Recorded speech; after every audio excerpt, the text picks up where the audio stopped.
Hello friends, मैं उदित आप सभी का स्वागत करता हूं। तो दोस्तों, आज मैं आप सभी के लिए कंप्लीट बायोलॉजी चैप्टर वाइज लेकर आया हूं। एनसीईआरटी का पूरा सार रहेगा ये। आप किसी भी गवर्नमेंट एग्जाम की तैयारी कर रहे हैं, ये वीडियो आपके लिए क्विक रिवीजन रहेगा और कंप्लीट आपकी तैयारी हो जाएगी।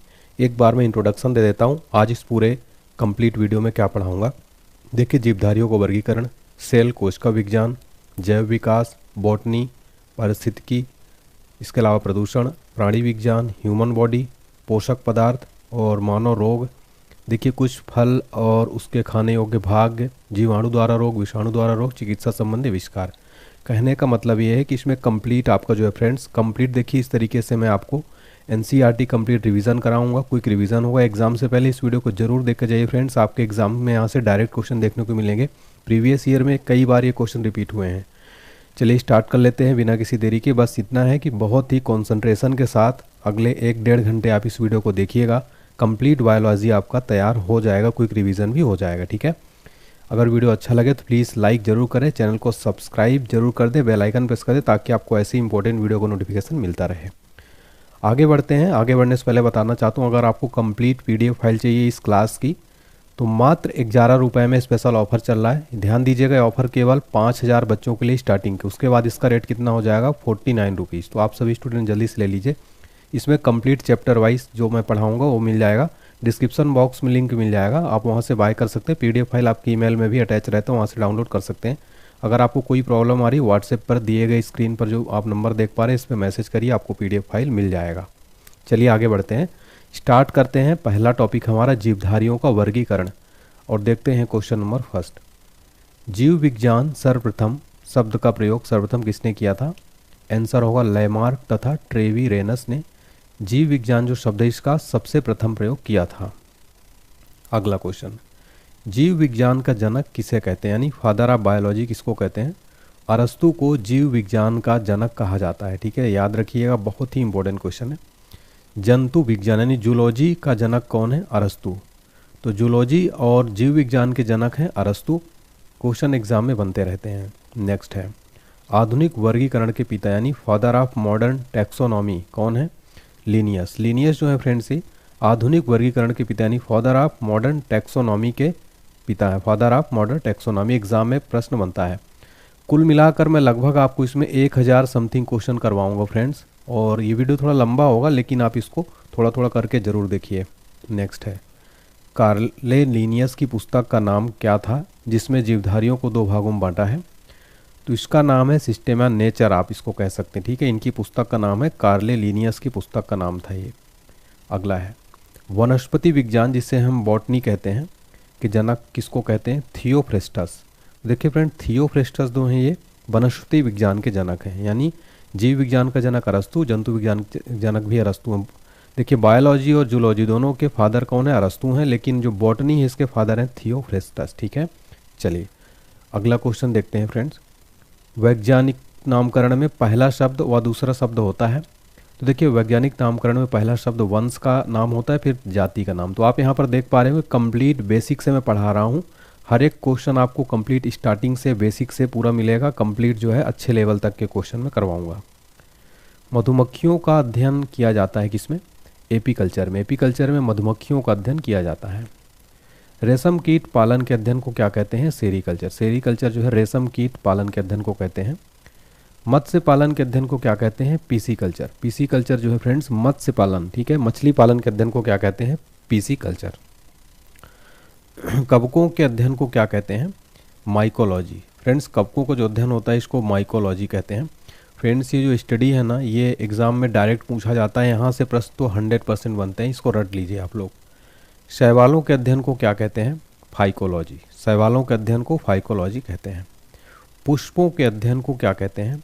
एंथोलॉजी। ठीक है, flower of study of flower क्या कहते हैं? एंथोलॉजी। नेक्स्ट है, फलों के अध्ययन को क्या कहते हैं? पोमोलॉजी, यानी स्टडी ऑफ फ्रूट्स को क्या कहते हैं? पोमोलॉजी। क्लियर है?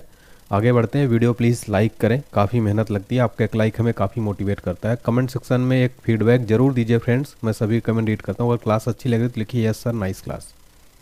पक्षियों के अध्ययन को क्या कहते हैं? अर्निथोलॉजी। तो फ्रेंड, जो पक्षी होते हैं इनके अध्ययन को क्या कहते हैं? ऑर्निथोलॉजी। यानी वर्ड्स स्टडी को क्या कहते हैं? अर्निथोलॉजी। कीटों के अध्ययन को क्या कहते हैं? एंटेमोलॉजी। नेक्स्ट है वृक्षों व झाड़ियों के अध्ययन को क्या कहते हैं? डेंड्रोलॉजी। डेंड्रोलॉजी जो है वृक्षों व झाड़ियों के अध्ययन को कहते हैं। सर्पों के अध्ययन को क्या कहते हैं? ओफियोलॉजी। देखिए फ्रेंड, जो स्नेक, स्टडी ऑफ स्नेक्स क्या कहते हैं? ओफियोलॉजी। छिपकली के अध्ययन को क्या कहते हैं? सौरोलॉजी। अब हम देखेंगे कुछ प्रमुख जो वैज्ञानिक नाम है फ्रेंड्स, ठीक है। तो मनुष्य का वैज्ञानिक नाम क्या है? Homo sapiens. बिल्ली का है फेलिड डोमेस्टिका।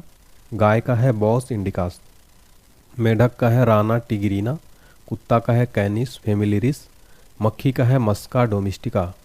आम का है मैंगीफेरा इंडिका। धान का है ओराया सताइवा। मटर का है पीसम सताइबम। सरसों का है ब्रासिका कैंपिस्ट्रिस। ये वैज्ञानिक नाम एक बार आप रिवीजन करिएगा। रिवीजन के लिए पीडीएफ फाइल मात्र मैं ऐसी इतना कम रेट रखा हूँ फ्रेंड्स, 11 रुपये। इससे कम में आपको क्या मिलेगा? 11 रुपये मिनिमम रेट है, ताकि कोई भी बच्चा बिल्कुल ले सकता है इसको। रिवीजन के लिए इस पीडीएफ को डाउनलोड कर लीजिए, डिस्क्रिप्शन बॉक्स में लिंक मिल जाएगा। व्हाट्सएप पर भी मैसेज कर सकते हैं। इस पीडीएफ को डाउनलोड करके A4 साइज में प्रिंट भी करा सकते हैं आप। प्रिंटेबल फॉर्म में है, प्रिंट आसानी से हो जाएगा और बहुत अच्छे फॉर्म में जो है दिया गया है, ठीक है। रिवीजन के लिए पीडीएफ डाउनलोड कर लीजिए। जीवाणु, साइनोबैक्टीरिया तथा आर्कीबैक्टीरिया किस जगत के प्राणी हैं? मोनेरा। नेक्स्ट है पादप व जंतु के बीच की कड़ी है युगलीना, ठीक है। तो पादप व जंतु के बीच का जो कड़ी है वो क्या है? युगलीना है। नेक्स्ट है शैवाल, मौस, पुष्पी तथा पुष्पी बीजी पौधे किस जगत के हैं? पादप। नेक्स्ट है हाइड्रा, जेलीफिश, कृमि, सितारा, मछली, सरीसृप, उभयचर पक्षी तथा स्तनधारी जीव किस जगत के हैं? ये जंतु जगत के हैं। नेक्स्ट है वर्गीकरण की आधारभूत इकाई क्या है? जाति। नेक्स्ट क्वेश्चन कवक की कोशिका भित्ति बनी होती है? आंसर है काइटिन की। नेक्स्ट है नीलहरित शैवाल संबंधित है? मोनेरा। अगला प्रश्न एक कोशिकीय जीव किसके अंतर्गत आता है? प्रोटिस्टा के। नेक्स्ट है बहुकोशिकीय तथा यूकैरियोटिक जंतु आते हैं एनिमिलिया या जंतु में। नेक्स्ट है पौधे अर्धसूत्री विभाजन के लिए उपयुक्त भाग है? पराग कोश। आलू एक प्रकार का क्या है? एक कंद है। आलू एक प्रकार का क्या है? कंद है फ्रेंड्स। हम आलू को क्या खाते हैं? कंद। अफीम का वानस्पतिक नाम क्या है? तो वनस्पति नाम है इसका एम्बालिका अफिसिनोलेस। तो अफीम का वैज्ञानिक वनस्पतिक नाम याद रखिए एम्बालिका अफिसिनोलिस। नेक्स्ट है थैलोफाइटा वर्ग के पौधे होते हैं मुख्यतः जलीय। नेक्स्ट है जंतु जगत का सबसे बड़ा संघ कौन सा है? आंसर हो जाएगा आर्थ्रोपोडा। आर्थ्रोपोडा जो है ये जंतु जगत यानी जूलॉजी का सबसे बड़ा संघ है। ऑक्टोपस किस संघ का जंतु है? आंसर है मोलस्का। ऑक्टोपस जो है ये मोलस्का संघ का जंतु है। अब हम देखेंगे कोशिका विज्ञान, ठीक है, साइटोलॉजी, ठीक है। कोशिका का अध्ययन को क्या कहते हैं? साइटोलॉजी। कोशिका का शक्ति ग्रह किसे कहते हैं? आंसर होगा माइटोकॉन्ड्रिया को कोशिका का शक्ति ग्रह कहते हैं। ये क्वेश्चन तो प्रीवियस ईयर एग्जाम में 25 से 30 बार रिपीट हुआ, इसको आप स्टार मार्क कर लीजिए। नेक्स्ट है किससे कोशिका की आत्महत्या की थैली कहते हैं? लाइसोसोम को। कौन सी कोशिका वनस्पति व पशु दोनों में उपस्थित होती है? सूत्रकणिका। ये जो है वनस्पति व पशु दोनों में उपस्थित होती है। कोशिका क्या है? तो कोशिका जीवधारियों की रचनात्मक व कार्यात्मक इकाई है। फ्रेंड जो बच्चे इंग्लिश मीडियम में कंटेंट देखना चाहते हैं, हमारा नया चैनल है the success institute, description box में लिंक है, जाके सब्सक्राइब करो। वहाँ पर ये सारा कंटेंट इंग्लिश में भी आपको दिया जाएगा जल्दी ही। तो चैनल को सब्सक्राइब कर लीजिए, बेल आइकन प्रेस कर दीजिए। नेक्स्ट है कोशिका की खोज किसने और कब की? तो रॉबर्ट हुक ने की थी 1665 में। रॉबर्ट हुक ने कोशिका की खोज की थी तो बोतल की कार्क में किया था रॉबर्ट हुक ने कोशिका की खोज। कोशिका का मुख्य भाग क्या है? कोशिका का मुख्य भाग है फ्रेंड्स केंद्रक, ठीक है। चलिए आगे बढ़ते हैं। आगे बढ़ने से पहले मैं आपको बताना चाहता हूँ फ्रेंड, देखिए काफ़ी बच्चे बोलते हैं सर आपका जीके जीएस का कोई ऐसा कोर्स बताइए एग्जाम से पहले क्विक रिवीजन हो जाए, एनसीईआरटी सार संग्रह। तो मैंने फ्रेंड्स आप सभी बच्चों को ध्यान में रखते हुए जीके जीएस का क्रैश कोर्स बनाया, एग्जाम से पहले क्विक रिवीजन पूरा एनसीईआरटी सार संग्रह कंप्लीट। जैसे मैं पढ़ा रहा हूँ इस वीडियो में सेम ऐसे ही पूरा कंप्लीट आपको स्टैटिक जीके, भारत का भूगोल, विश्व का भूगोल, पॉलिटी, हिस्ट्री, इसके अलावा कंप्लीट साइंस मिलेगा आपको, तीनों चैप्टर मिलेगा, रसायन विज्ञान, भौतिक विज्ञान, पर्यावरण, खेलकूद, कंप्यूटर, अर्थव्यवस्था। तो अगर आपको फ्रेंड्स देखिए केमिस्ट्री, भौतिक विज्ञान का भी कंप्लीट साइंस देखना है तो आप इस कोर्स को बाय करें। अब आप सोच रहे हो रेट इसका बहुत ज़्यादा होगा, लेकिन फ्रेंड्स मात्र 149 रुपये इसका रेट है। इतने में तो साइंस की बुक भी नहीं आती फ्रेंड्स, अगर आप ध्यान देंगे 149 में तो कोई भी बुक भी नहीं आती। 149 रुपये में आपको कंप्लीट वीडियो कोर्स क्लासेस मिल रहा है फ्रेंड्स मेरे द्वारा, और इसमें पूरी PDF फाइल फ्री तो रहेगी ही। कैसे इसको परचेज़ करना है? हमारा एप्लीकेशन डाउनलोड कर लीजिएगा, डिस्क्रिप्शन बॉक्स में ऐप का लिंक है, ऑनलाइन स्टडी पॉइंट, आप प्ले स्टोर पर भी सर्च कर सकते हैं फ्रेंड्स। पेड कोर्सेज में जाइएगा फ्रेंड्स, यहाँ पर पेड कोर्स का ऑप्शन है। यहाँ पर माई पेड करने के बाद, पेमेंट करने के बाद फ्रेंड्स आपको ना माई कोर्सेज में जाएंगे तो आपको कोर्स शो होने लगेगा, ठीक है। तो इस ऐप को डाउनलोड करिए। यहाँ पर आपको paid test series, free PDF file काफ़ी सारी मिल जाएंगी, पेड पीडीएफ है, सिलेबस मिल जाएगा एग्जाम को, जॉब अलर्ट, सब कुछ यहाँ पर अपडेट कराया जा रहा है धीरे धीरे। तो इस ऐप को डाउनलोड करिए फ्रेंड्स, काफ़ी इंपॉर्टेंट रहेगा ऑल एग्जाम्स के लिए क्रैश कोर्स। इस क्रैश कोर्स को बहुत ही कम प्राइस में दिया जा रहा है। जैसे ही इसमें फ्रेंड्स 10,000 बच्चे पूरे हो जाएंगे, बहुत जल्द पूरे होने, इसका रेट जो है ना 300 हो जाएगा। उससे पहले आप सभी स्टूडेंट इसको बाय कर सकते हो। कोई भी दिक्कत आती है आप हमारे व्हाट्सएप पर मैसेज करिए।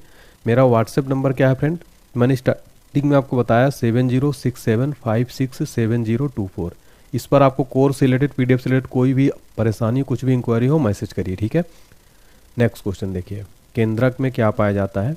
डीएनए, आरएनए व गुणसूत्र।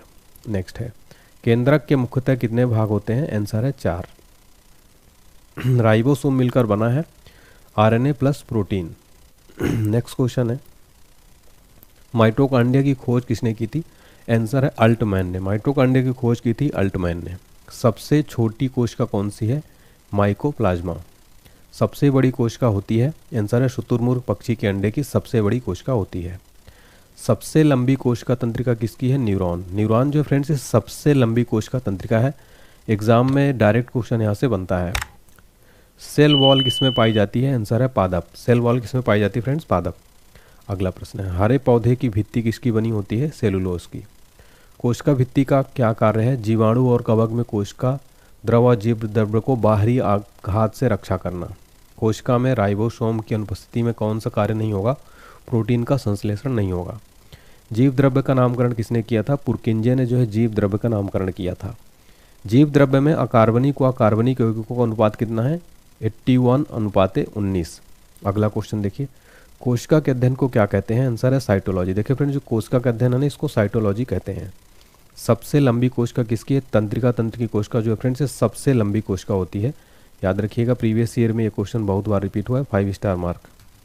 नेक्स्ट है, कोशिका सिद्धांत का प्रतिपादन किसने किया था? स्लाइडेन तथा श्वान ने कोशिका सिद्धांत का प्रतिपादन किया था। तारकाय यानी सेंट्रोसोम पाया जाता है, केवल जंतु कोशिका में पाया जाता है सेंट्रोसोम, जिसको हिंदी में तारकाय कहते हैं। अगला प्रश्न, प्रोटीन की फैक्ट्री कहा जाता है? आंसर है राइबोसोम को। राइबोसोम को प्रोटीन की फैक्ट्री कहा जाता है। कोशिका के अणुओं का यातायात प्रबंधन कहते हैं गाल्जी काय।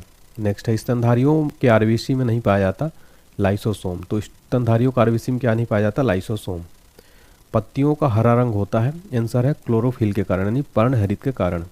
पादप की रसोई किसे कहते हैं? हरित लवक को पादप की रसोई कहा जाता है। क्वेश्चन ये रेलवे एग्जाम में पूछा जा चुका है। टमाटर का लाल रंग होता है लाइकोपिन के कारण। ये क्वेश्चन एसएससी एग्जाम में, सीजीएल में, एमटीएस में और कई प्रतियोगी परीक्षाओं में ये क्वेश्चन फ्रेंड्स 25 से 30 बार रिपीट हुए। जो इंपॉर्टेंट क्वेश्चन ज़्यादातर जो आते हैं उनको मैं बताते जा रहा हूँ, आप उनको जरूर याद करिए। नेक्स्ट है, पत्तियों का रंग पीला क्यों होता है? कैरोटीन के निर्माण के कारण होता है। नेक्स्ट है, मनुष्य में गुणसूत्रों की संख्या कितनी होती है? 23 जोड़ी होती है मनुष्य में गुणसूत्रों की संख्या। वंशागति का वाहक किसे कहते हैं? गुणसूत्रों को। नेक्स्ट है, डीएनए की द्विकुंडित संरचना है, डबल हेलिक्स मॉडल किसने प्रतिपादित किया? जेडी वॉटसन तथा क्रिक ने। प्रोटीन बनने की अंतिम क्रिया को क्या कहते हैं? ट्रांसलेशन। ट्रांसलेशन जो प्रोटीन बनने की अंतिम क्रिया को कहते हैं। डीएनए का पूरा नाम क्या है? डीऑक्सी राइबो न्यूक्लिक एसिड जो है डीएनए का फुल फॉर्म क्या है? Deoxy ribo nucleic acid. RNA का फुल फॉर्म क्या है? राइबो न्यूक्लिक एसिड जो है आरएनए का फुल फॉर्म है। तो डीएनए और आरएनए दोनों का फ्रेंड्स फुल फॉर्म एग्जाम में बार बार पूछ लेता है, याद रखिए। अब देखेंगे हम अगला टॉपिक हमारा जैव विकास व अनुवांशिकी। इस तरीके से मैं आपको फ्रेंड्स कंप्लीटनेस 17 टॉपिक कराऊंगा, ठीक है। अभी ये तीसरा टॉपिक है। सर्वप्रथम प्रकाश संश्लेषी जीव थे साइनोबैक्टीरिया जो है फ्रेंड्स ना, ये सर्वप्रथम प्रकाश संश्लेषी जीव थे। पक्षियों का विकास हुआ था? आंसर है सरीसृपों में जो है पक्षियों का विकास हुआ था। जल स्थलचर जीवों का विकास हुआ था मत्स्य वर्ग में, ठीक है। नेक्स्ट है, स्तनी वर्ग के जंतुओं का विकास हुआ था? आंसर है सरीसृपों में। प्राचीन जीवों और पादपों के अवशेषों के अध्ययन को क्या कहते हैं? जीवाश्म विज्ञान कहते हैं। उपर्जित लक्षणों के अध्ययन को क्या कहते हैं? टोटोलॉजी। अगला है, उत्परिवर्तन के सिद्धांत का प्रतिपादन किसने किया था? ह्यूगो डे व्रीज ने किया था उत्परिवर्तन के सिद्धांत का प्रतिपादन। अगला प्रश्न, वे लक्षण जो पीढ़ी दर पीढ़ी संचरित होते हैं क्या कहलाते हैं? अनुवांशिकी। ठीक है, जेनेटिक्स। तो जो ऐसे लक्षण जो पीढ़ी दर पीढ़ी संचरित होते हैं फ्रेंड्स, क्या कहलाते हैं? अनुवांशिकी। नेक्स्ट है, अनुवांशिकी के बारे में सर्वप्रथम जानकारी किसने दी थी? ग्रेगर जोहान मेंडल ने दी थी। अनुवांशिकता के पिता किसको कहते हैं? ग्रेगर जोहान मेंडल को अनुवांशिकता का पिता कहा जाता है। ठीक है, नेक्स्ट क्वेश्चन देखिए, अनुवांशिक संबंधी प्रयोगों के लिए मेंडल ने सर्वप्रथम किसका चुनाव किया था? आंसर है मटर के पौधे का। तो अनुवांशिकी संबंधी प्रयोगों के लिए मेंडल ने सर्वप्रथम मटर के पौधे का चुनाव किया था। अनुवांशिकी इकाई है जीन की। जीन कहाँ अवस्थित होते हैं? गुणसूत्रों में। जीन जो है फ्रेंड्स गुणसूत्रों में अवस्थित होते हैं।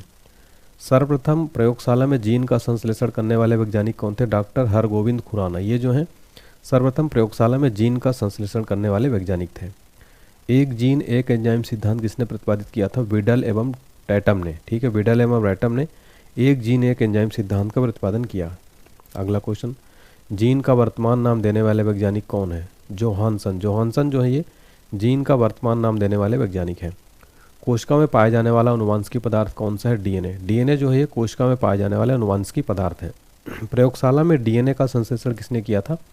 खुराना ने। तो प्रयोगशाला में डीएनए का संश्लेषण खुराना ने किया था।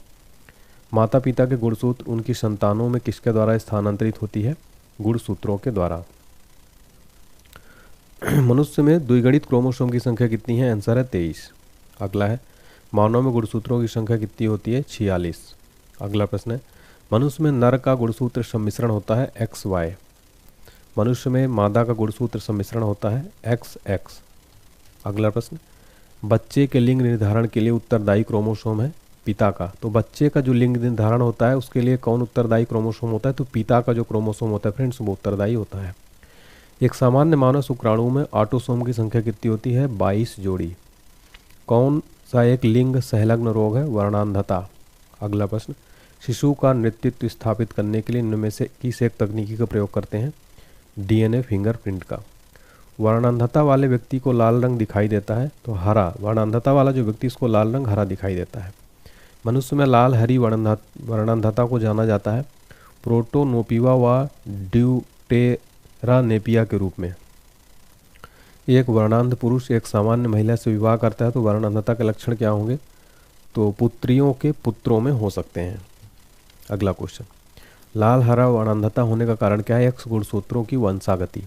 हीमोफीलिया में रक्त का थक्का नहीं बनता है, याद रखिएगा। ठीक है, हीमोफीलिया रोग में गुणसूत्रों में पाए जाने वाले अनुवांशिक पदार्थ को क्या कहते हैं? जीनोम। तो इंग्लिश मीडियम वाले बच्चे इंग्लिश मीडियम चैनल जरूर सब्सक्राइब करें। कंटेंट यहाँ पर इंग्लिश में प्रोवाइड कराया जाएगा फ्रेंड। डिस्क्रिप्शन बॉक्स में लिंक आपको मिल जाएगा। द सक्सेस इंस्टीट्यूट नाम है हमारे चैनल का। अगला है वनस्पति विज्ञान यानी कि बॉटनी। बॉटनी से रिलेटेड मोस्ट इंपोर्टेंट क्वेश्चन हम देखेंगे। पेड़ व पौधों व उनके क्रियाकलापों के अध्ययन को क्या कहते हैं? वनस्पति विज्ञान। वनस्पति विज्ञान का जनक किसको कहते हैं? थियोफ्रेस्टस को। वह वनस्पति विज्ञान father of botany. Father of botany कौन है? थियोफ्रेस्टस। हिस्टोरिया प्लेनेटेरम पुस्तक के लेखक कौन है? थियोफ्रेस्टस। ये पुस्तक याद रखिए। फाइकोलॉजी में किसका अध्ययन किया जाता है? आंसर है शैवालों का अध्ययन किया जाता है फाइकोलॉजी में। पर्यावरण का अध्ययन जीव विज्ञान की किस शाखा के अंतर्गत करते हैं? पारिस्थितिकी के अंतर्गत। फूलों के संवर्धन के विज्ञान को क्या कहते हैं? फ्लोरिकल्चर। तो फूलों के संवर्धन के विज्ञान को फ्लोरिकल्चर कहते हैं। झाड़ियों का अध्ययन किस में किया जाता है? डेंड्रोलॉजी में किया जाता है। पौधों में वाष्पोत्सर्जन की क्रिया होती है। तो पौधों में जो वाष्पोत्सर्जन क्रिया होती है पत्ती में होती है। प्रकाश संश्लेषण की प्रथम स्थिर यौगिक क्या है? फास्फोग्लिसरीन अम्ल। ऑक्सीजन कैसा हार्मोन है? आंसर है पादप। ऑक्सीजन पादप हार्मोन है। तने की वृद्धि मापने में प्रयोग होता है ऑक्जेनोमीटर। जो तने की वृद्धि कैसे मापते हैं? ऑक्जेनोमीटर से। हरे प्रोटोजोआ को किस नाम से जाना जाता है? पैरामीशियम के नाम से। क्लोरोफिल में उपस्थित होती है, आंसर है मैग्नीशियम। क्लोरोफिल में क्या उपस्थित होती है? मैग्नीशियम। प्रकाश संश्लेषण की क्रिया में ऑक्सीजन निकलता है, आंसर है पानी से। देखिए फ्रेंड, जो प्रकाश संश्लेषण इसकी क्रिया में ऑक्सीजन कहाँ से निकलता है? पानी से। दलहन के जड़ों को नष्ट करने वाले जीवाणु कौन है? राइजोबियम। नेक्स्ट है, नारियल में प्रकीर्णन कैसे होता है? आंसर है पानी द्वारा। देखिए फ्रेंड, नारियल में जो प्रकीर्णन होता है वो पानी द्वारा होता है। नेक्स्ट है, जिन फल का निर्माण केवल अंडाशय से होता है उन्हें क्या कहते हैं? सत्य फल कहते हैं।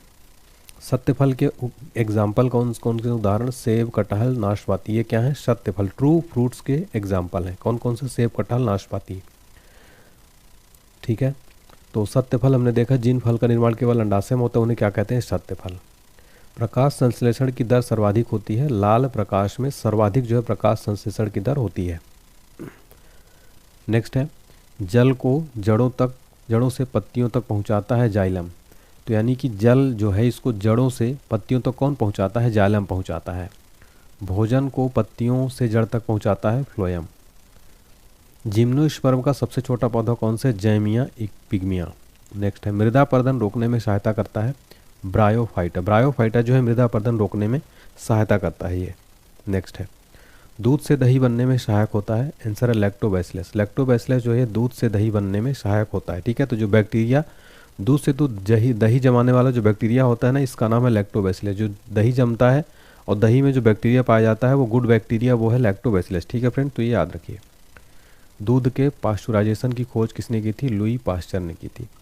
रेबीज के टीके की खोज किसने की थी? आंसर है लुई पास्चर ने।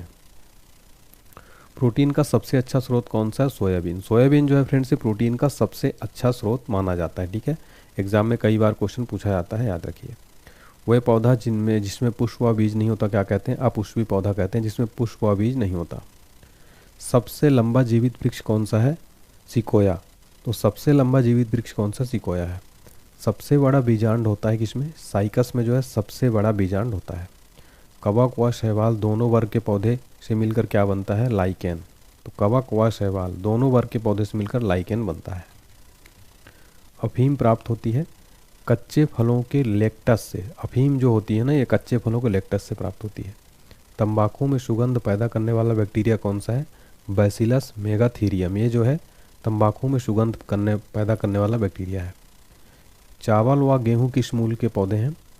सोलेनेसी। ये चावल गेहूं किस मूल के पौधे हैं? सोलेनेसी। जड़ की क्रियाओं में उपस्थित लवण को क्या कहते हैं? तो जल की क्रियाओं में उपस्थित जो लवण होते हैं उनको कहते हैं ल्यूकोप्लास्ट। नेक्स्ट है, गन्ने की चीनी किसके संयोग से बनता है? आंसर है ग्लूकोज और फ्रक्टोज के संयोग से गन्ने की चीनी बनता है। किससे? ग्लूकोज और फ्रक्टोज। अगला प्रश्न, एकमात्र हार्मोन जो गैसीय रूप में पाया जाता है? आंसर है एथिलीन। एथिलीन जो है ये एकमात्र हार्मोन जो गैसीय रूप में पाया जाता है।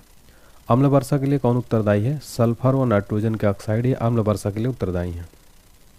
हरित गृह प्रभाव के लिए जिम्मेदार माना जाता है CO2। CO2 को हरित गृह प्रभाव यानी ग्रीन हाउस इफेक्ट के लिए जो है माना जाता है CO2 को।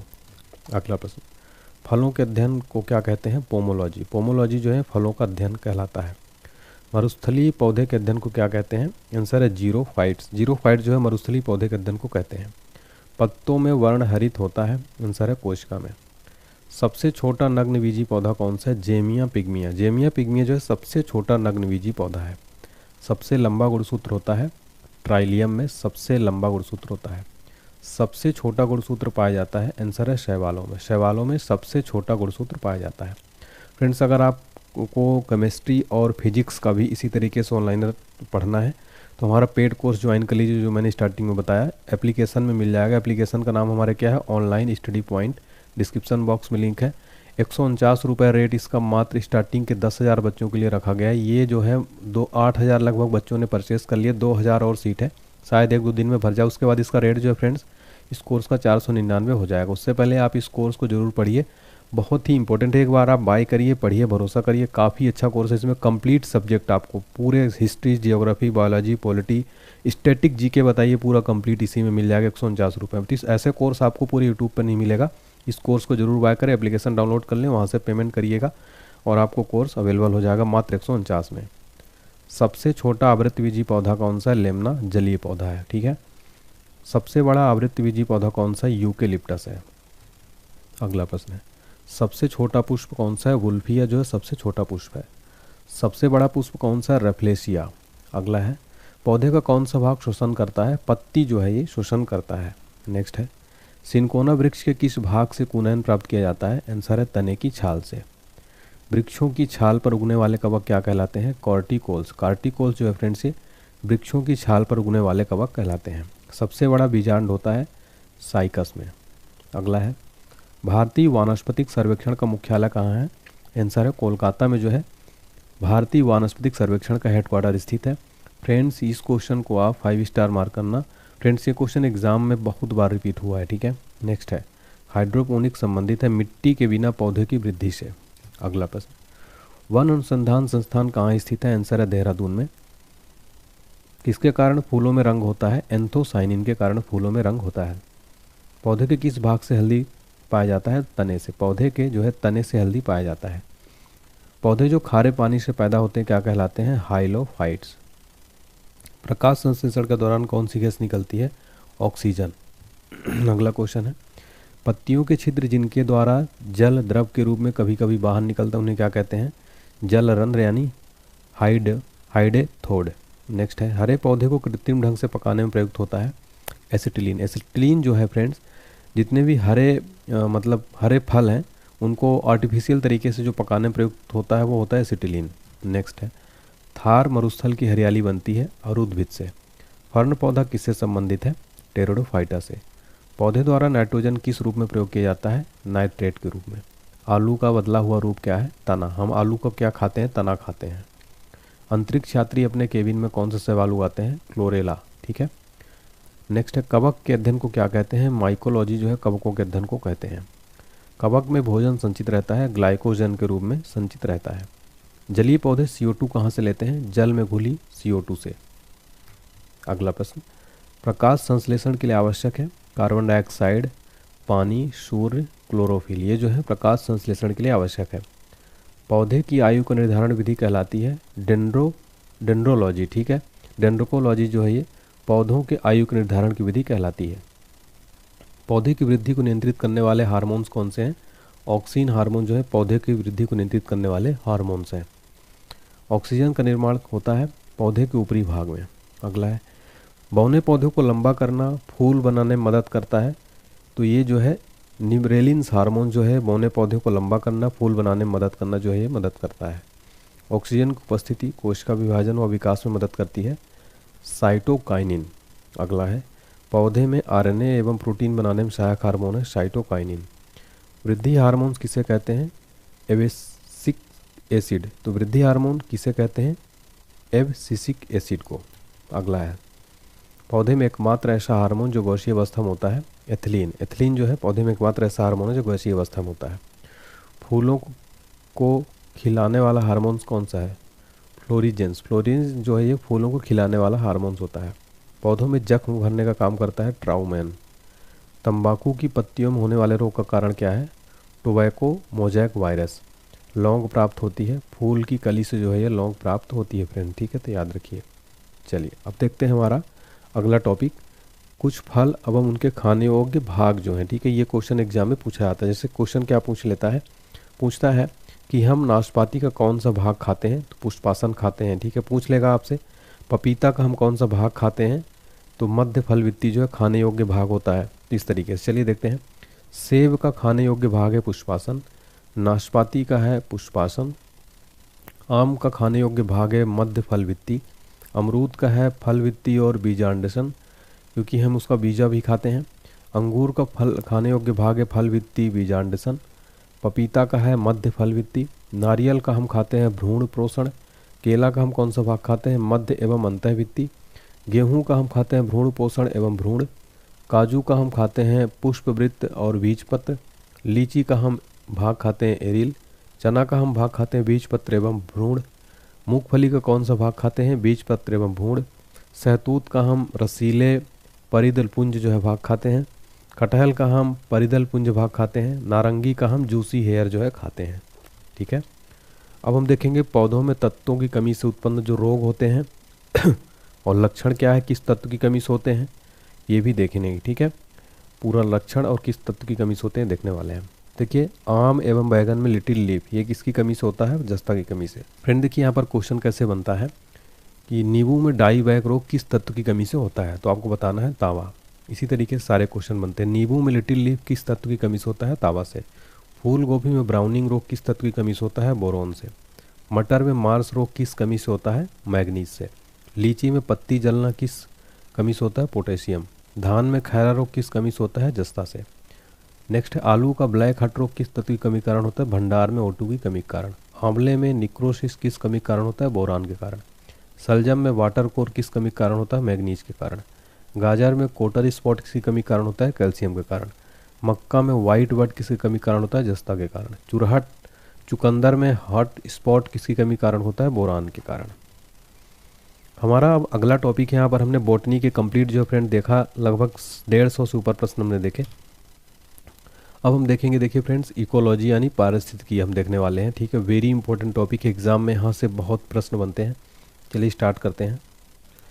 चलिए क्वेश्चन नंबर फर्स्ट है, भारत में पर्यावरण संरक्षण अधिनियम कब पारित किया गया?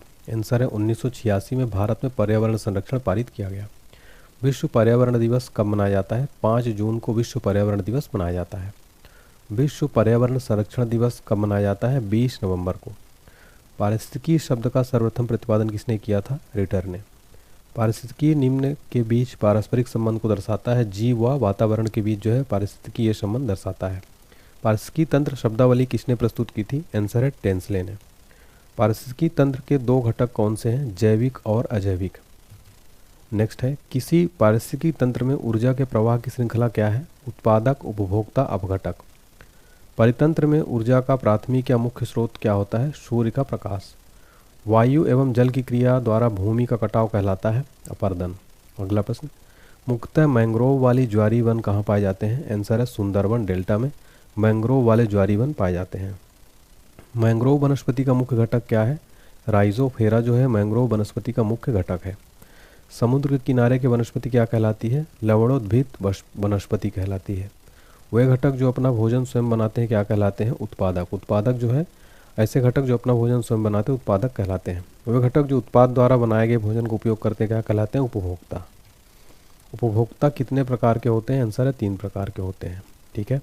देखिए उपभोक्ता 3 प्रकार के होते हैं, प्राथमिक उपभोक्ता, द्वितीयक उपभोक्ता, तृतीयक उपभोक्ता। अब हम यहाँ डिटेल में पढ़ने वाले हैं प्राथमिक उपभोक्ता के उदाहरण कौन कौन से हैं। प्राथमिक उपभोक्ता है गाय, भैंस, बकरी आदि। द्वितीयक उपभोक्ता कौन है? लोमड़ी, भेड़िया, मोर आदि। तृतीय उपभोक्ता कौन है? बाघ, शेर, चीता आदि। तो उदाहरण से आप समझ गए होंगे कंप्लीट, ठीक है। नेक्स्ट देखिए, कवक व जीवाणु किस वर्ग के अंतर्गत आते हैं? अपघटक के अंतर्गत। हाइड्रोफाइट कहते हैं एक जलीय पौधे को, क्या कहते हैं? हाइड्रोफाइट। पारिस्थितिक संतुलन बनाए रखने के लिए भारत में वन क्षेत्र कितने अनुपात में होना चाहिए? 33.3%। विश्व का सबसे अधिक तेजी से बढ़ने वाला जल पादप कौन सा है? जल हाइसिंस। अगला टॉपिक है हमारा फ्रेंड्स प्रदूषण। वायु प्रदूषण के संदर्भ में पीएम से क्या तात्पर्य है? कणकीय पदार्थ, ठीक है। नेक्स्ट है, केंद्रीय प्रदूषण नियंत्रण बोर्ड कहाँ स्थित है? नई दिल्ली में। भारतीय वन प्रबंधन संस्थान कहाँ स्थित है? भोपाल में। राष्ट्रीय विज्ञान औद्योगिक संस्थान कहाँ स्थित है? आंसर है फरीदाबाद, हरियाणा में। अगला प्रश्न, 3 दिसंबर 1984 2 या 3 दिसंबर 1984 की मध्य रात्रि में भोपाल गैस त्रासदी का कारण क्या था? Methyl isocyanate. इसको हम देखिए, इसका जो है मिक भी बोलते हैं, ठीक है। तो ये फ्रेंड्स याद रखिए, भोपाल गैस त्रासदी में मिथाइल आइसोसाइनेट नामक गैस जो है लीक हुई थी 2 या 3 दिसंबर की मध्य रात्रि को। ये क्वेश्चन एग्जाम्स के लिए फ्रेंड्स 5 स्टार मार्क करना आप, ये क्वेश्चन एग्जाम में कई बार रिपीट हुआ है। नेक्स्ट है, वायु प्रदूषण के प्रमुख कारण क्या है? Carbon monoxide, sulphur dioxide, hydrogen sulphide, hydrogen fluoride, nitrogen के ऑक्साइड, अमोनिया आदि जो है ये वायु प्रदूषण के प्रमुख जो है रीज़न है। अगला प्रश्न देखिए, सिंपल क्वेश्चन लेकिन एग्जाम में बार बार पूछा जाता है। विश्व पर्यावरण दिवस कब मनाया जाता है? 5 जून को विश्व पर्यावरण दिवस यानी वर्ल्ड इन्वायरमेंट डे मनाया जाता है। ओजोन दिवस प्रतिवर्ष कब मनाया जाता है? ओजोन डे 16 सितंबर को, 16 सितंबर को ओजोन डे मनाया जाता है। फ्रेंड्स आप ये पूरा देख पा रहे होंगे, जितने भी क्वेश्चन मैंने लिए हैं सारे के सारे काफ़ी इंपॉर्टेंट सेलेक्टेड है फ्रेंड्स। ऑल एग्जाम्स के लिए, किसी भी एग्ज़ाम की तैयारी कर रहे हो फ्रेंड्स, मैं आपको बताना चाहता हूँ, आपका एक कमेंट जो है हमें काफ़ी मोटिवेट करता है। ये पूरा कंप्लीट फ्री क्लास है, इसको आप मोटिवेट करिए कमेंट करके, और वीडियो को ज़्यादा से ज़्यादा लाइक करें फ्रेंड्स, शेयर करें इस वीडियो को अपने मित्र के साथ में, फ्रेंड्स के साथ में, रिलेटिव के साथ में। अगला प्रश्न, ध्वनि प्रदूषण कब होता है? जब ध्वनि 80 dB से ऊपर हो, ठीक है। नेक्स्ट है, सबसे ज़्यादा जल प्रदूषण होता है शहरीकरण से। जल प्रदूषण की जांच की जाती है, आंसर है BOD यानी कि बायोकेमिकल ऑक्सीजन डिमांड से। नेक्स्ट है, जल प्रदूषण कब होता है? जब जल में O2 की मात्रा कम होती है। वायु प्रदूषण से सबसे ज़्यादा होता है 60% वाहनों के धुएं, सबसे ज़्यादा वायु प्रदूषण होता है किससे? वाहनों के धुएं से। ज़मीन से निकलने वाले ईंधन को क्या कहते हैं? जीवाश्म ईंधन कहा जाता है ज़मीन से निकलने वाले ईंधन को। अगला है, सबसे हानिकारक प्रदूषित गैस कौन सी है? कार्बन मोनोऑक्साइड सबसे हानिकारक प्रदूषित गैस मानी जाती है। अम्लीय वर्षा होती है, सबसे ज़्यादा सल्फर डाइऑक्साइड के कारण तथा नाइट्रोजन डाइऑक्साइड के कारण अम्लीय वर्षा होती है। ग्रीन मफल का इस्तेमाल करते हैं ध्वनि प्रदूषण को कम करने के लिए। रेडियो एक्टिव से कहाँ प्रदूषण होता है? जल, वायु, जमीन, तीनों में। सबसे खतरनाक रेडियो एक्टिव तत्व कौन सा है? स्ट्रोनियम है, स्ट्रोनियम 90।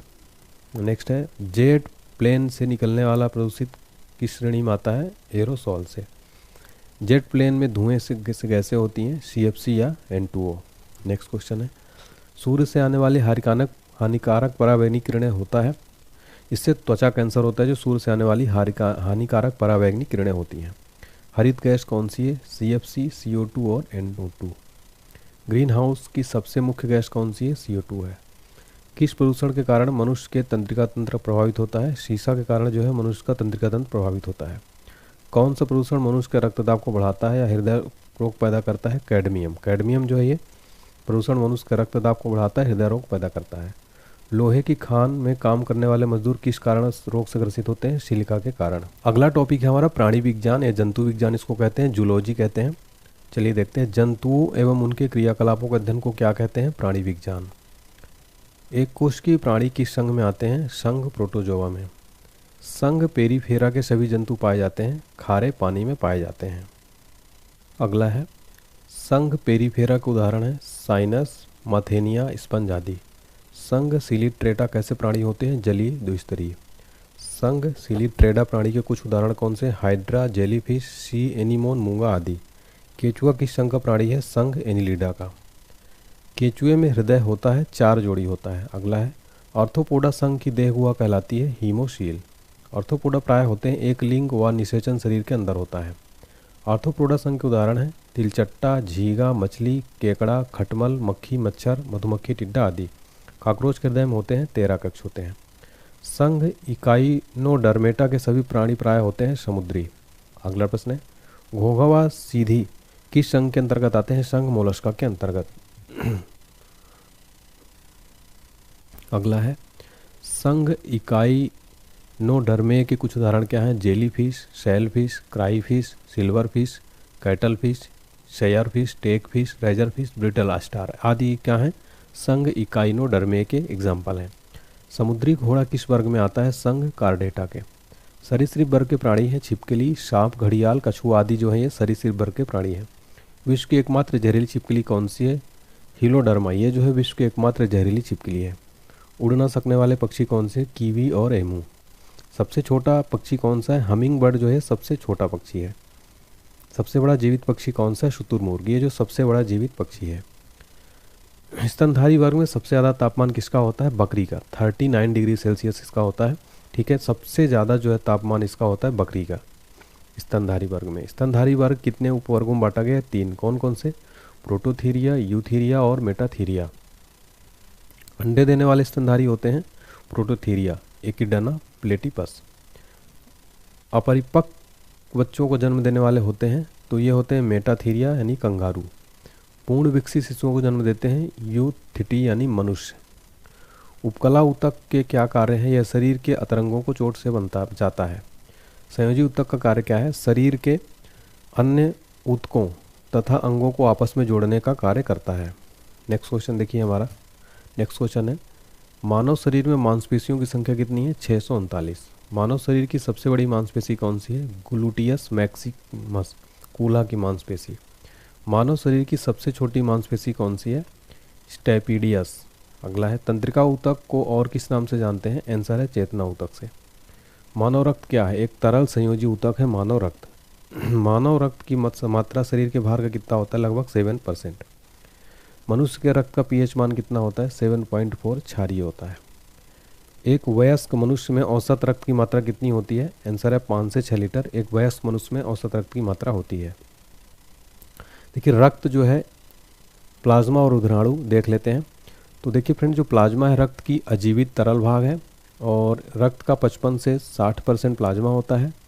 प्लाज्मा का 90% भाग जल और 7% भाग प्रोटीन, 0.9% लवण व शेष भाग ग्लूकोज होता है। प्लाज्मा का कार्य पचे हुए भोजन व हार्मोन्स के अन्य भागों में पहुंचाना। जबकि रुधिराणु यानी ब्लड कार्पल्स का बात करें तो यह रक्त का शेष 45% भाग है। इसके 3 भाग होते हैं, एक है लाल रक्त कणिका यानी RBC, दूसरा है WBC श्वेत रक्त कणिका, तीसरा है ब्लड प्लेटलेट्स यानी रक्त बिंबाणु। अगला क्वेश्चन, लाल रक्त कण यानी रेड ब्लड कॉर्पस के बारे में हम देखने वाले हैं। ठीक है, आरबीसी का निर्माण होता है अस्थि मज्जा में। नेक्स्ट, आरबीसी की मृत्यु होती है यकृत, लीवर व प्लीहा स्प्लीन में। आरबीसी के में केंद्रक नहीं होता है, अपवाद है। ऊंट एवं लामा में जो है अपवाद है, केंद्रक नहीं होता है। नेक्स्ट है, आरबीसी का जीवन काल होता है 120 दिन का। रक्त का लाल रंग होता है हीम नामक रंजक के कारण। हीमोग्लोबिन में पाया जाने वाला लौह यौगिक कौन सा? हीमेटीन। शरीर में रक्त क्षीणता हो जाती है हीमोग्लोबिन की कमी के कारण। अगला है, आरबीसी का मुख्य कार्य क्या है? शरीर के हर भाग में ऑक्सीजन पहुंचाना व कार्बन डाइऑक्साइड वापस ले जाना आरबीसी का मुख्य कार्य है। आरबीसी की संख्या ज्ञात की जाती है हीमोसाइटोमीटर से। अब हम देखेंगे डब्ल्यूबीसी यानी वाइट ब्लड श्वेत कणिका। डब्ल्यूबीसी का निर्माण कहाँ होता है? आंसर है अस्थि मज्जा में। डब्ल्यूबीसी का जीवन काल कितना होता है? आंसर है 2 से 4 दिन का। डब्ल्यूबीसी की मृत्यु कहाँ होती है? आंसर है रक्त में ही है। डब्ल्यूबीसी का मुख्य कार्य क्या? रोगों को संक्रमण से बचाना है, तो शरीर के रोगों को संक्रमण से बचाना है। नेक्स्ट है रक्त बिंबाणु यानी ब्लड प्लेटलेट्स जीवन काल कितना होता है? आंसर है 3 से 5 दिन का। रक्त बिंबाणु का मुख्य कार्य क्या होता है? रक्त का थक्का बनाने में मदद करना इसका मुख्य कार्य होता है। रक्त बिंबाणु का मुख्य गुण क्या है? इसमें केंद्रक नहीं होता और निर्माण अस्थि मज्जा में होता है। डेंगू ज्वर होने से शरीर पर क्या प्रभाव पड़ता है? शरीर में प्लेटलेट्स की कमी होती है। रक्त हमारे शरीर में ताप को नियंत्रित करने का काम करता है तथा शरीर की रोगों से रक्षा करता है। रक्त का थक्का बनाने में सहायक विटामिन कौन सा है? विटामिन के जो है रक्त का थक्का बनाने में सहायक विटामिन है। रक्त का थक्का बनाने के लिए महत्वपूर्ण प्रोटीन कौन सा है? फाइब्रोनोजन। फाइब्रोनोजन जो रक्त का थक्का बनाने के लिए महत्वपूर्ण प्रोटीन है। मानव में रक्त समूह की खोज किसने की थी? कार्ल लैंडस्टीनर ने सन 1900 में की थी मानव में रक्त समूह की खोज यानी ब्लड ग्रुप की खोज। ब्लड ग्रुप की खोज कार्ल लैंडस्टीनर ने की। मनुष्य में रक्तों की भिन्नता का मुख्य कारण क्या है? आरबीसी में पाई जाने वाली ग्लाइकोप्रोटीन। नेक्स्ट है, मनुष्य में कितने प्रकार के रुधिर वर्ग होते हैं? आंसर है 4 प्रकार के। किसी रक्त समूह को सर्वदाता रक्त समूह कहते हैं, तो जो ओ ब्लड ग्रुप है इसको क्या कहते हैं? Universal donor. ठीक है, यूनिवर्सल डोनर। नेक्स्ट है, सर्वग्राही रक्त समूह किसको कहते हैं? एबी रक्त समूह यानी यूनिवर्सल रिसीवर जो होता है एबी ब्लड ग्रुप होता है। ऊंचाई पर जाने से आरबीसी का आकार क्या होगा? बढ़ जाएगा। रुधिर को वाहिनियों में जमने से कौन रोकता है? हिपेरिन। रक्त वर्ग की खोज के लिए लैंडस्टीनर को नोबेल कब मिला था? 1930 में। अगला है, शरीर का रुधिर बैंक किसको कहते हैं? प्लीहा को। शरीर में एंटीबॉडी का निर्माण करता है लिम्फोसाइट कोशिकाएं। अगला है, प्लेटलेट्स को और किस नाम से जाना जाता है? थ्राम्बोसाइट से। रुधिर को किस तापमान पर रखा जाता है? 4 डिग्री सेल्सियस पर। रुधिर का अध्ययन क्या कहलाता है? हीमेटोलॉजी के अंतर्गत इसको आता है। एक स्वस्थ मनुष्य एक बार में कितनी रुधिर दान कर सकता है? आंसर है 450 ml यानी 1 यूनिट। नेक्स्ट है, शुद्ध व अशुद्ध रुधिर का शरीर में वहन करती है क्रमशः सिराएं व फुफ्फुस शिरा। रक्त परिसंचरण तंत्र का जनक किसको कहते हैं? विलियम हार्वे को रक्त परिसंचरण तंत्र का जनक कहते हैं। मनुष्य का औसत रक्तचाप कितना होता है? 120/80। ये जो है मनुष्य का औसत एवरेज ब्लड, ठीक है, ब्लड प्रेशर यानी बीपी जो है ह्यूमन का एवरेज कितना होता है? 120/80। रक्तदाब मापने वाला यंत्र क्या है? यानी ब्लड प्रेशर मापने वाला जो मशीन है वो क्या है? स्फेग्नोमैनोमीटर। ठीक है, चलिए अब हम देखेंगे मानव शरीर के तंत्र, ह्यूमन बॉडी कंप्लीट जो है देखने वाले हैं, मोस्ट इंपॉर्टेंट है। चलिए स्टार्ट करते हैं। फर्स्ट क्वेश्चन है हमारा, मनुष्य में भोजन का पाचन कहाँ से प्रारंभ होता है? आंसर है मुख से। मनुष्य में लार ग्रंथि में निकलने वाले एंजाइम को क्या कहते हैं? टाइलिन। भोजन में उपस्थित हानिकारक जीवाणुओं को नष्ट करने का काम कौन करता है? लाइसोजाइम। अमाशय में भोजन लगभग रहता है 4 घंटे। भोजन के अमाशय में पहुंचने पर पाइलोरेथिक ग्रंथि से कौन सा रस निकलता है? जठर रस। अमाशय में निकलने वाले जठर रस में एंजाइम कौन सा होता है? पेप्सिन व रेनिन। लार किसके पाचन में मदद करता है? स्टार्च के। मनुष्य की पाचन नली कितने फीट की होती है? 32 फीट की। अस्थियों व दांतों में मौजूद रासायनिक द्रव है कैल्शियम फास्फेट। डायस्टेज एंजाइम का स्रोत है लार ग्रंथि। अमाशय में जाइम प्रोटीन को पचाने में मदद करता है। आंसर है पेप्सिन। अमाशय ग्रंथि की पेप्सिन स्रावी ग्रंथियां कौन सी हैं? मुख्य कोशिका। किस पाचन अंग में अम्ल होता है? अमाशय में।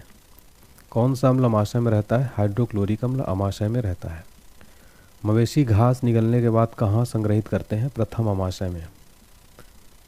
पाचन क्रिया में प्रोटीन किस पदार्थ में बदल जाता है? एमिनो अम्ल में। एमिनो एसिड की आवश्यकता किसके संश्लेषण के लिए होती है? प्रोटीन के संश्लेषण के लिए। मानव जठर में प्रोटीन पाचन के लिए उत्तरदायी अनुकूलित परिवेश कौन सा है? अम्लीय है। कौन सा एंजाइम प्रोटीन को पेप्टोस में बदलता है? पेप्सिन। तो पेप्सिन जो है एंजाइम प्रोटीन को पेप्टोन में बदलता है। दूध को दही में स्कंदित करने वाला एंजाइम कौन सा है? आंसर है रेनिन। दूध प्रोटीन को पचाने वाला एंजाइम कौन सा है? रेनिन है।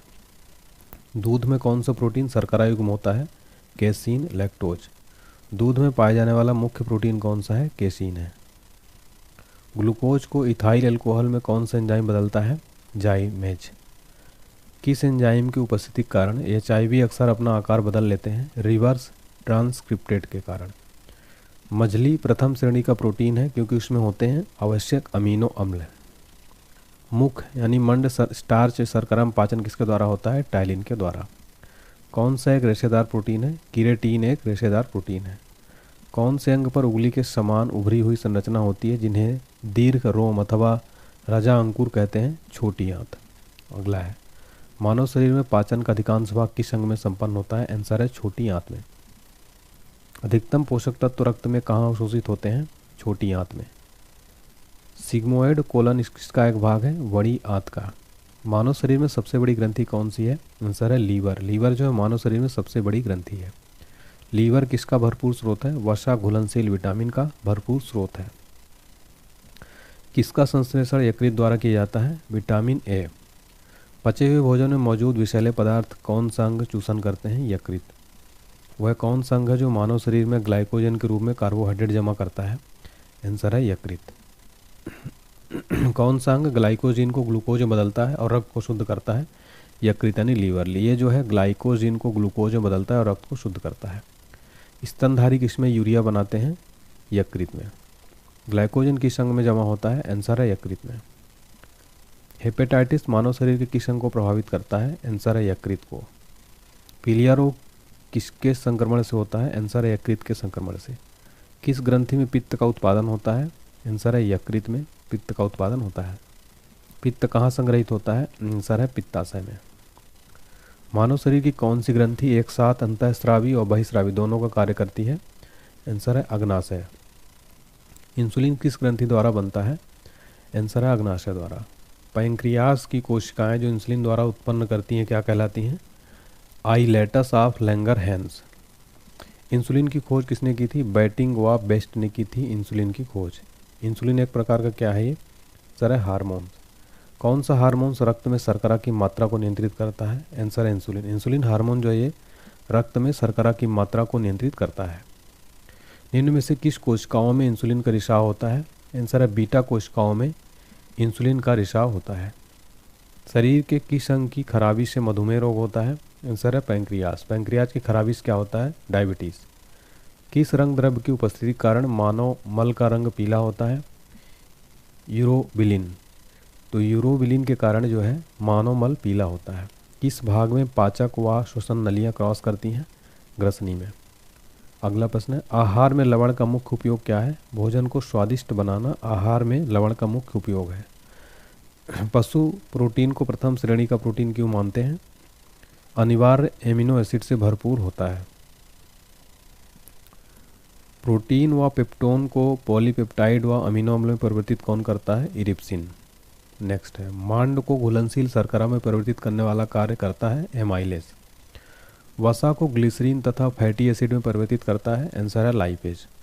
भोजन की पाचन क्रिया कहाँ पूर्ण हो जाती है? आंसर है छोटी आंत में। जीभ के ऊपरी भाग पर बने अंकुर को क्या कहते हैं? स्वाद कलिया। नेक्स्ट है, जीभ के अग्रभाग से किस स्वाद का ज्ञान होता है? मीठे का। जीभ के पश्च भाग से स्वाद का ज्ञान होता है? आंसर है कड़वे का। जीभ के बगल वाले भाग से कैसे स्वाद का आभास होता है? आंसर है खट्टा का। मानव शरीर का सबसे कठोर भाग कौन सा है? आंसर है दांत का एनेमल। ये जो है मानव शरीर का सबसे कठोर भाग होता है। अगला प्रश्न, दांतों के अध्ययन को क्या कहते हैं? आंसर है ओडोंटोलॉजी। दांतों के अध्ययन को क्या कहते हैं? ओडोंटोलॉजी। अगला प्रश्न, दांतों की थेरेपी कहलाती है रूट कैनाल ट्रीटमेंट, RCT। दांतों की थेरेपी क्या कहते हैं? Root canal treatment. दांतों में कठोरता किसके कारण होता है? सर है कैल्शियम के कारण जो है दांत कठोर होते हैं। मनुष्य में कितने प्रकार के दांत होते हैं? 4। कौन कौन से? कृंतक, रदनक, अग्रचवर्णक, चवर्णक। 4 प्रकार के होते हैं दांत। मनुष्य में दांतों का दंत सूत्र क्या है? 2 1 2 3। मनुष्य में इंसाइजर दांतों की कुल संख्या कितनी होती है? 8। मनुष्य के जीवन काल में कितने प्रकार के दांत आते हैं? दुधिया दांत और स्थायी दांत, 2 प्रकार के दांत आते हैं। दांत के ऊपरी हिस्से का चमकीला भाग क्या कहलाता है? आंसर है इनेमल। तो दांत का जो ऊपरा हिस्सा जो आप देखते हैं चमकीला भाग है, इनेमल कहलाता है। मनुष्य के लार में होता है 99% जल और 1% एंजाइम। लार में पाए जाने वाले एंजाइम क्या है? टाइलिन और लाइसोजाइम। मानव शरीर की सबसे बड़ी ग्रंथि कौन सी? यकृत। लगभग 1.5 से 2 किलोग्राम है, मानव शरीर की सबसे बड़ी ग्रंथि है। अगला है फाइब्रोनोजिन नामक प्रोटीन का निर्माण किस में होता है? आंसर है यकृत में। हिपैरिन नामक प्रोटीन का निर्माण कहाँ होता है? सर है यकृत में। पित्त क्या है? तो पीले हरे रंग का क्षारीय द्रव्य जिसका पीएच मान 7.7 है। मानव शरीर की दूसरी सबसे बड़ी ग्रंथि कौन सी है? आंसर है अग्नाशय। अग्नाशय जो है ये मानव शरीर की दूसरी सबसे बड़ी ग्रंथि है। रक्त परिसंचरण की खोज किसने की थी? आंसर है विलियम हार्वे ने 1628 में रक्त परिसंचरण की खोज की थी। अगला क्वेश्चन देखिए, वेरी इंपॉर्टेंट है। मानव हृदय कितने कोष्ठों का बना होता है? आंसर है 4 कोष्ठों का मानव हृदय बना होता है। शरीर से हृदय की ओर रक्त ले जाने वाली रक्तवाहिका को क्या कहते हैं? वेन यानी शिरा। तो शरीर से हृदय की ओर ले जाने वाली रक्तवाहिनी को क्या कहते हैं? शिरा। हृदय से शरीर की ओर रक्त ले जाने वाली रक्तवाहिनी को क्या कहते हैं? धमनी यानी आर्टरी। शिरा में कैसा रक्त प्रवाहित होता है? आंसर है अशुद्ध रक्त। धमनी में कैसा रक्त प्रवाहित होता है? आंसर है शुद्ध रक्त, O2 युक्त। ठीक है, नेक्स्ट है सामान्य मनुष्य का हृदय 1 मिनट में धड़कता है? आंसर है 72 बार। मनुष्य की मांसपेशियों को रक्त पहुंचाने वाली वाहिनी को क्या कहते हैं? कोरोनरी धमनी। हृदयघात कब होता है? आंसर है कोरोनरी धमनी में जब रुकावट हो तब क्या होता है? हार्ट अटैक हो जाता है। सामान्य मनुष्य का रक्त दाब कितना होता है? आंसर है 120/80 यानी 120 सिस्टोलिक और 80 डायस्टोलिक। ठीक है, ये जो है सामान्य मनुष्य का ब्लड प्रेशर होता है 120/80 mmHg। हृदय की धड़कन को नियंत्रित करने वाले हार्मोन्स कौन से हैं? आंसर है थायरॉक्सिन और एड्रेनलिन। ये जो है हार्ट बीट को कंट्रोल करते हैं। ठीक है, थायरॉक्सिन और एड्रेनलिन। लसिका में पाए जाने वाली कणिकाएं कौन सी है? लिम्फोसाइट्स जो है लसिका में पाई जाने वाली कणिकाएं हैं। लिम्फोसाइट का कार्य क्या है? शरीर के हानिकारक जीवाणुओं का भक्षण करके शरीर को रोगों से रक्षा करना लिम्फोसाइट का कार्य है। मूत्र का असामान्य घटक क्या है? आंसर है एल्यूमिन। गुर्दे की निस्पंदन इकाई कौन सी है? Answer nephron. नेफ्रॉन जो है ये गुर्दे की निस्पंदन इकाई है। मानव शरीर का कौन सा अंग जल संतुलन के लिए उत्तरदायी है? आंसर है गुर्दा। गुर्दा जो है ये मानव शरीर के जो है गुर्दे के लिए जल के लिए संतुलन इकाई कौन सा है? गुर्दा। नेक्स्ट है मूत्र कहाँ बनता है? संग्राहक वाहिनियों में मूत्र बनता है। मूत्र का पीला रंग किसके कारण होता है? आंसर यूरोक्रोम के कारण। जो मूत्र का पीला रंग किसके कारण होता है? यूरोक्रोम के कारण। मूत्र के स्रावण को बढ़ाने वाली औषधि कौन सी है? डाययूरेटिक। तो डाययूरेटिक जो है ये मूत्र के स्रावण को बढ़ाने वाली औषधि है। मूत्र होता है ये अम्लीय होता है, इसका pH 6 होता है। ठीक है, 6। वृक्क का प्रमुख कार्य क्या है? रक्त के प्लाज्मा को शुद्ध करना तथा शरीर के अनावश्यक पदार्थों को मूत्र के रास्ते बाहर निकाल देना जो है वृक्क का प्रमुख कार्य होता है। ठीक है, नेक्स्ट है तंत्रिका तंत्र के अध्ययन को क्या कहते हैं? न्यूरोलॉजी। तंत्रिका तंत्र की संरचनात्मक एवं क्रियात्मक इकाई क्या है? न्यूरॉन। मानव शरीर में सभी अंगों के कार्यों का नियंत्रण, संचलन, समन्वय कौन करता है? अंतःस्रावी और तंत्रिका तंत्र। अगला है जन्म के बाद मानव के किस ऊतक को कोई कोशिका विभाजन नहीं होता? तंत्रिका यानी न्यूरॉन। जन्म के बाद ये जो है न्यूरॉन ऊतक कोई कोशिका विभाजन नहीं होता। मानव शरीर की सबसे बड़ी कोशिका कौन सी होती है? तंत्रिका तंत्र। 90 सेंटीमीटर होती है, सबसे बड़ी कोशिका होती है। मानव मस्तिष्क हड्डियों से बने जिस ढांचे में सुरक्षित रहता है उसे क्या कहते हैं? क्रेनियल। ब्रेन की सुरक्षा के लिए ब्रेन के ऊपर कितनी लेयर होती है? 3 लेयर। मानव मस्तिष्क का औसत भार लगभग कितना होता है? 1400 ग्राम। अगला है ब्रेन के ऊपर पाई जाने वाली लेयर में कौन सा द्रव भरा होता है जो कि मस्तिष्क को बाहरी आघात से सुरक्षा प्रदान करता है? सेरेब्राइनल द्रव। ठीक है, तो ब्रेन के ऊपर ये कौन सी ब्रेन के ऊपर पाई जाने वाली जो है कौन सा द्रव भरा होता है जो मस्तिष्क के बाहरी आघात से सुरक्षा प्रदान करता है? तो ये है सेरेबाइस्पाइनल द्रव। क्या नाम है? सेरेबाइस्पाइनल द्रव। मानव मस्तिष्क का सबसे बड़ा भाग कौन सा है? आंसर है सेरिब्रम। सेरिब्रम जो है तो है ये ह्यूमन ब्रेन का सबसे बड़ा पार्ट होता है। नेक्स्ट है मानव मस्तिष्क में याददाश्त स्मरण शक्ति का नियंत्रण किसके द्वारा होता है? तो ये सेरिब्रम है, ये जो मानव मस्तिष्क का सबसे बड़ा भाग है, इसमें याददाश्त स्मरण शक्ति आदि जो है कंट्रोल होता है सेरिब्रम में। मानव मस्तिष्क में भूख प्यास नींद का एहसास किसके द्वारा होता है? हाइपोथैलेमस। हाइपोथैलेमस जो है यही जो है एहसास कराती है कि हमें भूख लग रही है, प्यास लग रही है, नींद। ये जो है ह्यूमन ब्रेन में यही हाइपोथैलेमस का काम होता है, ठीक है। और जो आप याद कर रहे हैं स्मरण शक्ति वगैरह या मेमोरी वगैरह, सेरिब्रम, ठीक है। मानव मस्तिष्क में ठंड व गर्मी का एहसास किसके द्वारा होता है? थैलेमस के द्वारा। मानव मस्तिष्क में ताप नियंत्रण का कार्य कौन करता है? हाइपोथैलेमस, ये जो है ताप नियंत्रण करता है। अगला है पीयूष ग्रंथि मानव शरीर में कहाँ होता है? मस्तिष्क के आधार पर। मस्तिष्क को मेरुदंड में कौन जोड़ता है? मेडुला ऑब्लांगेटा, ये जो है मस्तिष्क को मेरुदंड में जोड़ता है। मानव मस्तिष्क में गुस्सा खुशी का नियंत्रण कौन करता है? हाइपोथैलेमस। शरीर का संतुलन बनाए रखने में सहायक होता है? आंसर है सेरिबेलम। सेरिबेलम जो है ये ह्यूमन बॉडी को जो संतुलन बनाए रखने में सहायक करता है। मानव शरीर में कुल कितनी हड्डियां होती हैं? आंसर है 206। मानव शरीर में कुल 206 हड्डियां होती हैं। मानव शरीर की सबसे लंबी हड्डी कौन सी है? तो आंसर है फीमर। फीमर जो है मानव शरीर की सबसे लंबी हड्डी है। हमारे शरीर में कुल कितनी मांसपेशियां होती हैं? आंसर है 639। 639 मांसपेशियां हमारे शरीर में कुल होती हैं। मानव की खोपड़ी में कुल कितनी अस्थियां होती हैं? आंसर है 29। तो मानव की खोपड़ी में कुल कितनी अस्थियां होती हैं? 29। मनुष्य के शरीर में पसलियों के कितने जोड़े होते हैं? 12। मनुष्य के शरीर में कुल पसलियों के जोड़े कितने होते हैं? 12। टीबिया नामक हड्डी किसमें पाई जाती है? आंसर है टांग में। टीबिया नामक हड्डी किसमें पाई जाती है? टांग में। अस्थियों एवं मांसपेशियों को आपस में कौन जोड़ता है? टेंडन। मानव शरीर की सबसे छोटी हड्डी कौन सी है? स्टेप्स। स्टेप्स जो है मानव शरीर की सबसे छोटी हड्डी होती है। नेक्स्ट है ह्यूमस अस्थि कहाँ पाई जाती है? आंसर है ऊपरी भुजा में। किस जीव में पसलियों की संख्या सर्वाधिक होती है? तो सांप जो है ना, इसमें पसलियों की संख्या सर्वाधिक होती है। नवजात शिशु में हड्डियों की संख्या कितनी होती है? 300। कंकाल तंत्र के अध्ययन को क्या कहते हैं? ऑस्टियोलॉजी। ऑस्टियोलॉजी जो है कंकाल तंत्र के अध्ययन को कहते हैं। कॉन्ड्रियोसाइट किस में पाए जाते हैं? आंसर है उपास्थि में कॉन्ड्रियोसाइट पाए जाते हैं। वृद्धावस्था में मनुष्य की हड्डियां कमजोर क्यों हो जाती हैं? कैल्शियम की कमी के कारण। ओडोंटोलॉजी अध्ययन करते हैं, दांतों का अध्ययन करते हैं ओडोंटोलॉजी में। नेक्स्ट है ऑस्टियोलॉजी कहाँ पाए जाते हैं? आंसर है बोन में। नेक्स्ट है घुटने की हड्डी को किस नाम से जाना जाता है? आंसर है पटेला। अगला है किसमें बाह्य कंकाल नहीं होता? एम्फीबिया में। टीबिया नामक हड्डी पाई जाती है? आंसर है टांग में। टूटी हड्डी को जोड़ने के लिए प्रयोग करते हैं plaster of Paris. Plaster of Paris का प्रयोग करते हैं टूटी हड्डी को जोड़ने के लिए। कंधे व कमर के जोड़ को क्या बोलते हैं? बाल व सॉकेट ज्वाइंट। तो कंधे और कमर के जोड़ को क्या बोलते हैं? बाल व सॉकेट ज्वाइंट। मानव हड्डी का मुख्य घटक क्या है? कैल्शियम। कैल्शियम जो है मानव हड्डी का मुख्य घटक है। कॉलर की हड्डी को और किस नाम से जाना जाता है? क्लेविकल नाम से। मानव शरीर में सैडल जोड़ों की संख्या कितनी होती है? 2। मानव शरीर की सबसे पतली हड्डी का नाम क्या है? बहिर्जधिका। अगला है अक्षीय कंकाल में कितनी हड्डियां होती हैं? 80 होती हैं।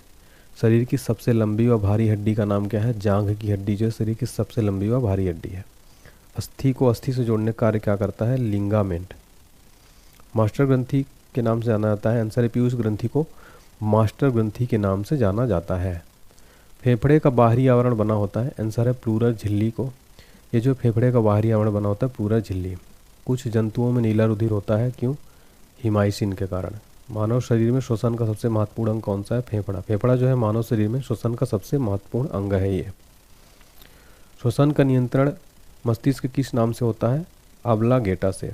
ऑक्सीजन की कमी कहलाती है अनेक्सिया। अनेक्सिया जो है ऑक्सीजन की कमी कहलाती है। मनुष्य के फुफ्फुसों की कुल सजीव क्षमता होती है 4500 ml। श्वास नाल में भोजन के प्रवेश को रोकने के लिए द्वार की रक्षा होती है एपिस्नोरिस द्वारा। वायवीय श्वसन की संपूर्ण प्रक्रिया किसने दी थी? क्रेब्स ने।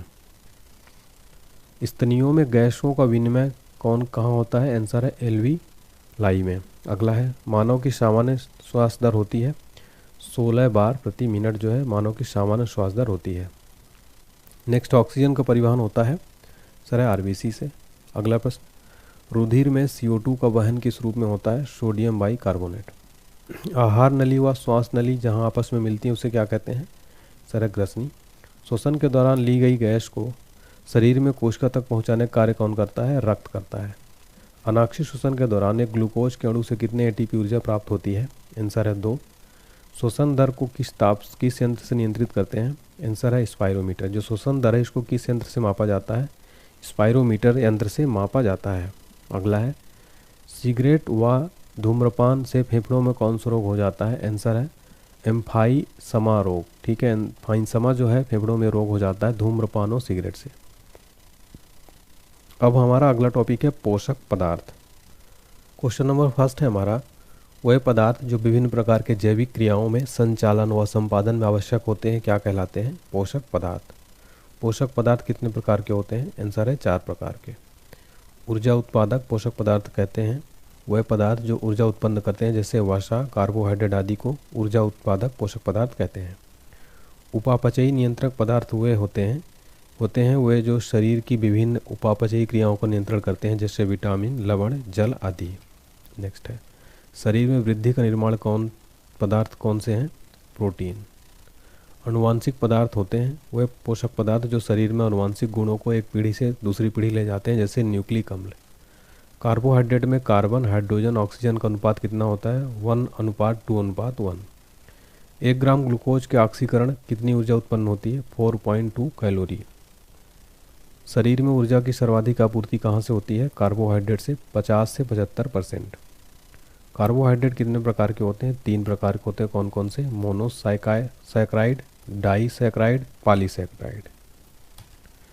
ऊर्जा का प्राथमिक स्रोत कहते हैं कार्बोहाइड्रेट को। कार्बोहाइड्रेट की सबसे सरल अवस्था कौन सी है? मोनोसैकराइड। मोनोसैकराइड के उदाहरण है ग्लूकोज, लैक्टोज, मैंटोज, ट्राइओज आदि क्या है? मोनोसैकराइड के उदाहरण है। डाइसैकराइड कैसे बनता है? समान या भिन्न मोनोसैकराइड के 2 अणुओं के संयोजन से। एक सैकराइड कैसे बनता है? जैसे माल्टोज, सुक्रोज, काइटिन आदि। पॉलीसैकराइड्स के उदाहरण कौन से? Starch, glycogen, chitin. कार्बोहाइड्रेट के प्रमुख स्रोत कौन से? गेहूं, चावल, मक्का, बाजरा, आलू, शकरकंद, सलजम आदि क्या है? कार्बोहाइड्रेट के प्रमुख स्रोत हैं। देखिए, कार्बोहाइड्रेट के प्रमुख कार्य क्या हैं? विटामिन सी का निर्माण करना, न्यूक्लिक अम्लों का निर्माण करना, ऑक्सीकरण द्वारा शरीर में ऊर्जा की आवश्यकता की पूर्ति करना। देखिए, प्रोटीन का मुख्य गुण क्या है? यह जटिल कार्बनिक यौगिक है। यह 20 अमीनो अम्ल से मिलकर बनता है। यह मानव शरीर का 15% भाग प्रोटीन होता है। ऊर्जा उत्पादन और शरीर का मरम्मत दोनों कार्य करता है। नेक्स्ट है, प्रचुरतम मात्रा में प्रोटीन कहाँ से मिलता है? सोयाबीन और मूंगफली से। मनुष्य के शरीर में कितने प्रकार के प्रोटीन की आवश्यकता होती है? 50। 10 शरीर स्वयं बनाता है और 10 भोजन से प्राप्त होता है। बच्चों में प्रोटीन की कमी से कौन सा रोग होता है? क्वाशियोरकर रोग होता है बच्चों में प्रोटीन की कमी से। प्रोटीन का महत्वपूर्ण कार्य क्या है? ये कोशिका जीव द्रव्य व ऊतक निर्माण में भी भाग लेते हैं। वसा क्या है? यह ग्लिसरॉल एवं बसी अम्लों का एस्टर है। वसा कितने प्रकार के होते हैं? 2 होते हैं, संतृप्त व असंतृप्त वसा। असंतृप्त वसा का उदाहरण क्या है? मछली का तेल, वनस्पति तेल क्या है? असंतृप्त वसा का उदाहरण है। संतृप्त वसा अम्ल के उदाहरण कौन से? नारियल का तेल, ताड़ का तेल, ये क्या है? संतृप्त वसा अम्ल के उदाहरण है। 1 ग्राम वसा से कितनी ऊर्जा उत्पन्न होती है? 9.3 कैलोरी। अगला है, शरीर में वसा का संश्लेषण कहाँ होता है? माइटोकॉन्ड्रिया से। देखिए, वसा के प्रमुख कार्य क्या हैं? ये शरीर में जमा होकर शरीर के ताप को बाहर नहीं निकलने देती। वसा की कमी से त्वचा रूखी हो जाती है। वसा की अधिकता से हृदय की बीमारी और रक्तचाप जाता है। विटामिन का आविष्कार किसने किया था? फंक ने किया था 1911 में। विटामिन शरीर में क्या कार्य करते हैं? शरीर के उपापचय क्रियाओं को नियंत्रित करते हैं। जल में घुलनशील विटामिन कौन से? विटामिन बी व सी क्या है? जल में घुलनशील है। वसा में घुलनशील विटामिन कौन से? विटामिन ए, डी, ई के क्या है? ये वसा में घुलनशील विटामिन है। अब हम देखेंगे विटामिन की कमी से होने वाले रोग व स्रोत। ठीक है, स्रोत क्या है? कमी से होने वाले रोग कौन कौन से हैं? ये क्वेश्चन एग्जाम में बनता है। चलिए देख लेते हैं। तो विटामिन ए का रासायनिक नाम देखने वाले हैं। तो रासायनिक नाम है रेटिनाल। इसकी कमी से कौन कौन से रोग होते हैं? रतौंधी, संक्रमकों को खतरा रहता है और जीरोथैलेमिया रोग होता है। तो इनका रासायनिक नाम भी एग्जाम में पूछा जाता है। इसके स्रोत क्या हैं? तो देखिए, विटामिन ए का स्रोत है अंडा, दूध, पनीर, हरी साग, सब्जी, मछली युक्त तेल, ये सब क्या है? विटामिन ए का स्रोत है। नेक्स्ट है विटामिन B1। ठीक है, विटामिन B1 की कमी से होने वाला रोग क्या है? बेरी, और इसका स्रोत है मूंगफली, तिल, सूखा मिर्च, बिना धुली दाल या कृत अंडा एवं सब्जियां। देखिए विटामिन B1 का रासायनिक नाम क्या है फ्रेंड, थायमिन है। तो थायमिन विटामिन B1 का रासायनिक नाम है। नेक्स्ट है विटामिन B2, इसका रासायनिक नाम है राइबोफ्लेविन। इसकी कमी से होने वाले जो रोग हैं, त्वचा का फटना, आँखों का लाल होना, जिह्वा का फटना, इसके जो स्रोत हैं खामीर, कलेजी, मांस, हरी सब्जियां, दूध। विटामिन B3, इसका जो रासायनिक नाम है वो है निकोटिनैमाइड या फिर नियासिन। ये जो है विटामिन B3 का नाम है, ठीक है। इसका कमी से होने वाला रोग पेलाग्रा है, त्वचा दाद या 4D सिंड्रोम। ये जो है इसका स्रोत है मांस, मूंगफली, आलू, टमाटर, पत्ती वाली सब्जियां। ये जो है विटामिन B1 का रासायनिक नाम याद रखिएगा निकोटिनैमाइड या फिर नियासिन। नेक्स्ट है विटामिन B5, इसका रासायनिक नाम है पैंटोथेनिक अम्ल। इसकी कमी से बाल का सफ़ेद होना, मंद बुद्धि होना। इसका स्रोत है मांस, दूध, मूंगफली, गन्ना, टमाटर। विटामिन B6, रासायनिक नाम है पायरोडॉक्सिन। इसकी कमी से होने वाला रोग है एनीमिया, त्वचा रोग। इसका स्रोत है यकृत, मांस, अनाज। ये सब इसके स्रोत हैं। विटामिन B7 का रासायनिक नाम है बायोटिन। इसकी कमी से लकवा, शरीर में दर्द, बालों का गिरना। इसका स्रोत है मांस, अंडा या यकृत, दूध, ठीक है। नेक्स्ट है विटामिन B1, विटामिन B11, इसका रासायनिक नाम है फोलिक अम्ल। ये एनीमिया, पेचिश रोग, इसकी कमी से होता है। दाल, यकृत, सब्जियां, अंडा, सेम, ये सब क्या है इसके स्रोत हैं। विटामिन B12, इसका रासायनिक नाम है साइनोकोबालामिन। इसकी कमी से होता है एनीमिया, पांडु रोग। इसका स्रोत है मांस, कलेजी, दूध। नेक्स्ट है हमारा विटामिन C, इसका रासायनिक नाम क्या है, स्कारबिक एसिड।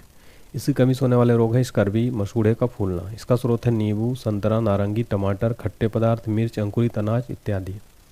नेक्स्ट है विटामिन D, इसका रासायनिक नाम है कैल्सीफेरॉल। इसकी कमी से होने वाले रोग है रिकेट्स, बच्चों में रिकेट्स होता है, वयस्कों में ऑस्टियोमलेशिया होता है।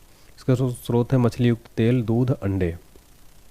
विटामिन E का रासायनिक नाम है टोकोफेरॉल। कमी से होता है जनन शक्ति का कम होना। इसके स्रोत है पत्ती वाली सब्जियां, दूध, मक्खन, अंकुरित गेहूं, वनस्पति तेल। नेक्स्ट है विटामिन F, इसकी कमी से रासायनिक नाम इसका है फिलोक्विनोन। इसकी कमी से होने वाला रोग रक्त का थक्का न बनना। टमाटर, हरी सब्जियां आंतों में ही उत्पन्न होती हैं, ठीक है। देखिए तो ये नेक्स्ट क्वेश्चन देखिए, गर्भवती महिलाओं में प्रायः किसकी कमी होती है, कैल्शियम और आयरन की। नेक्स्ट है हमारे शरीर में भार का कितना प्रतिशत है, तो हमारे शरीर में भार का कितना प्रतिशत जल है, तो 65 से 75% जो है जल है। पीने के पानी में किस विष के कारण कैराटेसिस नामक बीमारी होती है, आर्सेनिक विष के कारण। न्यूक्लिक अम्ल का मुख्य कार्य क्या है, अनुवांशिक गुणों का एक पीढ़ी से दूसरी पीढ़ी तक ले जाना। अगला, एक सामान्य कार्य करने वाले व्यक्ति को कितनी ऊर्जा की आवश्यकता होती है, 3000 से 3500 कैलोरी ऊर्जा होती है। राष्ट्रीय पोषण एवं अनुसंधान संस्थान कहाँ स्थित है, आंसर है हैदराबाद में। केंद्रीय खाद्य प्रौद्योगिकी अनुसंधान संस्थान कहाँ स्थित है, आंसर है मैसूर में। केंद्रीय औषधि शोध संस्थान कहाँ स्थित है, आंसर है लखनऊ में। शहद का प्रमुख घटक क्या है, फ्रक्टोज। कौन सा पदार्थ मानव शरीर में ईंधन का काम करता है, वो है कार्बोहाइड्रेट। कार्बोहाइड्रेट जो है मानव शरीर में ईंधन का काम करता है। दूध में मिठास किसकी उपस्थिति के कारण आती है, सर लैक्टोज। लैक्टोज की उपस्थिति के कारण दूध में मिठास आती है। अब देखेंगे हम ह्यूमन डिसीज यानी मानव रोग, वेरी इंपॉर्टेंट टॉपिक फ्रेंड्स। इस टॉपिक से ही 2 से 3 प्रश्न एग्जाम में जरूर बनते हैं, इसको आप पूरा याद करिए। देखिए पहला क्वेश्चन, मलेरिया से पीड़ित व्यक्ति में प्लाज्मोडियम परजीवी की खोज किसने की थी, लेबरन ने। मलेरिया रोग से क्या होता है, रुधिराणु नष्ट हो जाते हैं और रक्त में कमी आ जाती है। मलेरिया के उपचार में दिया जाता है क्लोरोक्विन, कुनैन, पेलोड्रीन आदि। नेक्स्ट है कालरा व टीबी के जीवाणु खोज किसने की, आंसर है रॉबर्ट कोच ने। रेबीज के टीके व दूध के पाश्चुराइजेशन की खोज किसने की थी, लुई पाश्चर ने की थी रेबीज का टीका और दूध का पाश्चुराइजेशन की खोज। बच्चे की डीपीटी टीका दिया जाता है, तो डिप्थीरिया, काली खांसी, टिटनेस रोग में प्रतिरक्षी के लिए डीपीटी टीका दिया जाता है। अब हम देखेंगे मानव में परजीवी द्वारा होने वाले जो रोग हैं फ्रेंड्स, परजीवी है ना, यानी कि परजीवी द्वारा होने वाले जो रोग हैं वो हम देखने वाले हैं। तो देखिए मलेरिया जो है प्रभावित अंग है तिल्ली एवं आरबीसी, इसका परजीवी है प्लाज्मोडियम, ठीक है। वाहक मच्छर है मादा एनोफिलीज, उसमें लक्षण है ठंड के साथ बुखार। नेक्स्ट देखिए हमारा पायरिया। पायरिया प्रभावित अंग है मसूड़ा, इसका जो पैरासाइट यानी परजीवी हुआ है एंट अमीबा जिंजवेलिस, ठीक है। लक्षण है मसूड़ों से रक्त का निकलना। अगला है सोने की बीमारी, इसका प्रभावित अंग है मस्तिष्क, इसका जो पैरासाइट है वो है ट्रिपेनोसोमा इसका नाम है, और ये वाहक मच्छर इसका सीसी मक्खी, बहुत नींद के साथ इसमें बुखार आती है। अगला है पेचिस, प्रभावित अंग है आंत, इसका परजीवी है एंटी अमीबा हिस्टोलिटिका, इसमें श्लेष्मा और खून के साथ दस्त होता है। नेक्स्ट है काला जार, अस्थि मज्जा से प्रभावित होता है, इसका परजीवी है लीशमैनिया डोनावानी, इसका जो वाहक मच्छर है वो बालू मक्खी, लक्षण है तेज बुखार। अगला है, अब हम देखेंगे जीवाणु, यानी इसमें जो है जीवाणु द्वारा होने वाले रोग जो है हम देखने वाले हैं। तो देखिए बैक्टीरिया इसको कहते हैं हम जीवाणु को, और बैक्टीरिया देखिए, तो बैक्टीरिया द्वारा होने वाले जो रोग हैं, देखिए बीमारी देखेंगे, प्रभावित अंग देखेंगे, जीवाणु का नाम और लक्षण देखेंगे। टिटनेस बीमारी जो इससे प्रभावित अंग है तंत्रिका तंत्र, इसका जो बैक्टीरिया का नाम है वो है क्लोस्ट्रीडियम टिटेनी, ठीक है। इसमें तेज बुखार, शरीर में ऐंठन, जबड़ा बंद होना ये होता है। नेक्स्ट है हैजा प्रभावित अंग, इसमें क्या होता है, देखिए हैजा से जो प्रभावित अंग है वो है आंत, जीवाणु का नाम है विब्रियो कॉलेरी, इसमें लक्षण है लगातार दस्त और उल्टियाँ होना। नेक्स्ट है टाइफाइड का प्रभावित अंग है आंत, इसका जीवाणु का नाम है साल्मोनेला टाइफी, इसके लक्षण है तेज बुखार, सिर दर्द। नेक्स्ट है क्षय रोग यानी कि टीबी, इसका प्रभावित अंग है फेफड़ा, इसका जीवाणु का नाम है माइकोबैक्टीरियम ट्यूबरक्लोसिस, इसका लक्षण है बार बार खांसी के साथ कफ, रक्त निकलना। नेक्स्ट है डिप्थीरिया, इसका प्रभावित अंग है श्वास नली, जीवाणु का नाम है कोरिनी बैक्टीरियम डिप्थीरी, इसका लक्षण है सांस लेने में कठिनाई एवं दम घुटना। नेक्स्ट देखिए प्लेग प्रभावित अंग है फेफड़ा और दोनों पैरों के बीच काराव, इसका जीवाणु का नाम है पास्टरेला पेस्टिस, इसका लक्षण है बहुत तेज बुखार, शरीर पर गिल्टियाँ। नेक्स्ट है काली खांसी प्रभावित अंग है श्वसन तंत्र, जीवाणु का नाम है हीमोपिलिस परटूसिस, इसमें लक्षण है लगातार खांसी आना। नेक्स्ट है निमोनिया प्रभावित अंग है फेफड़ा, इसका जीवाणु का नाम है डिप्लोकोकस न्यूमोनी, लक्षण है डिप्लोकोकस। देखिए इसमें जो इसका जो लक्षण है यहाँ पर गलत टाइप हो गया है, मैं आपको लक्षण बता दे रहा हूँ।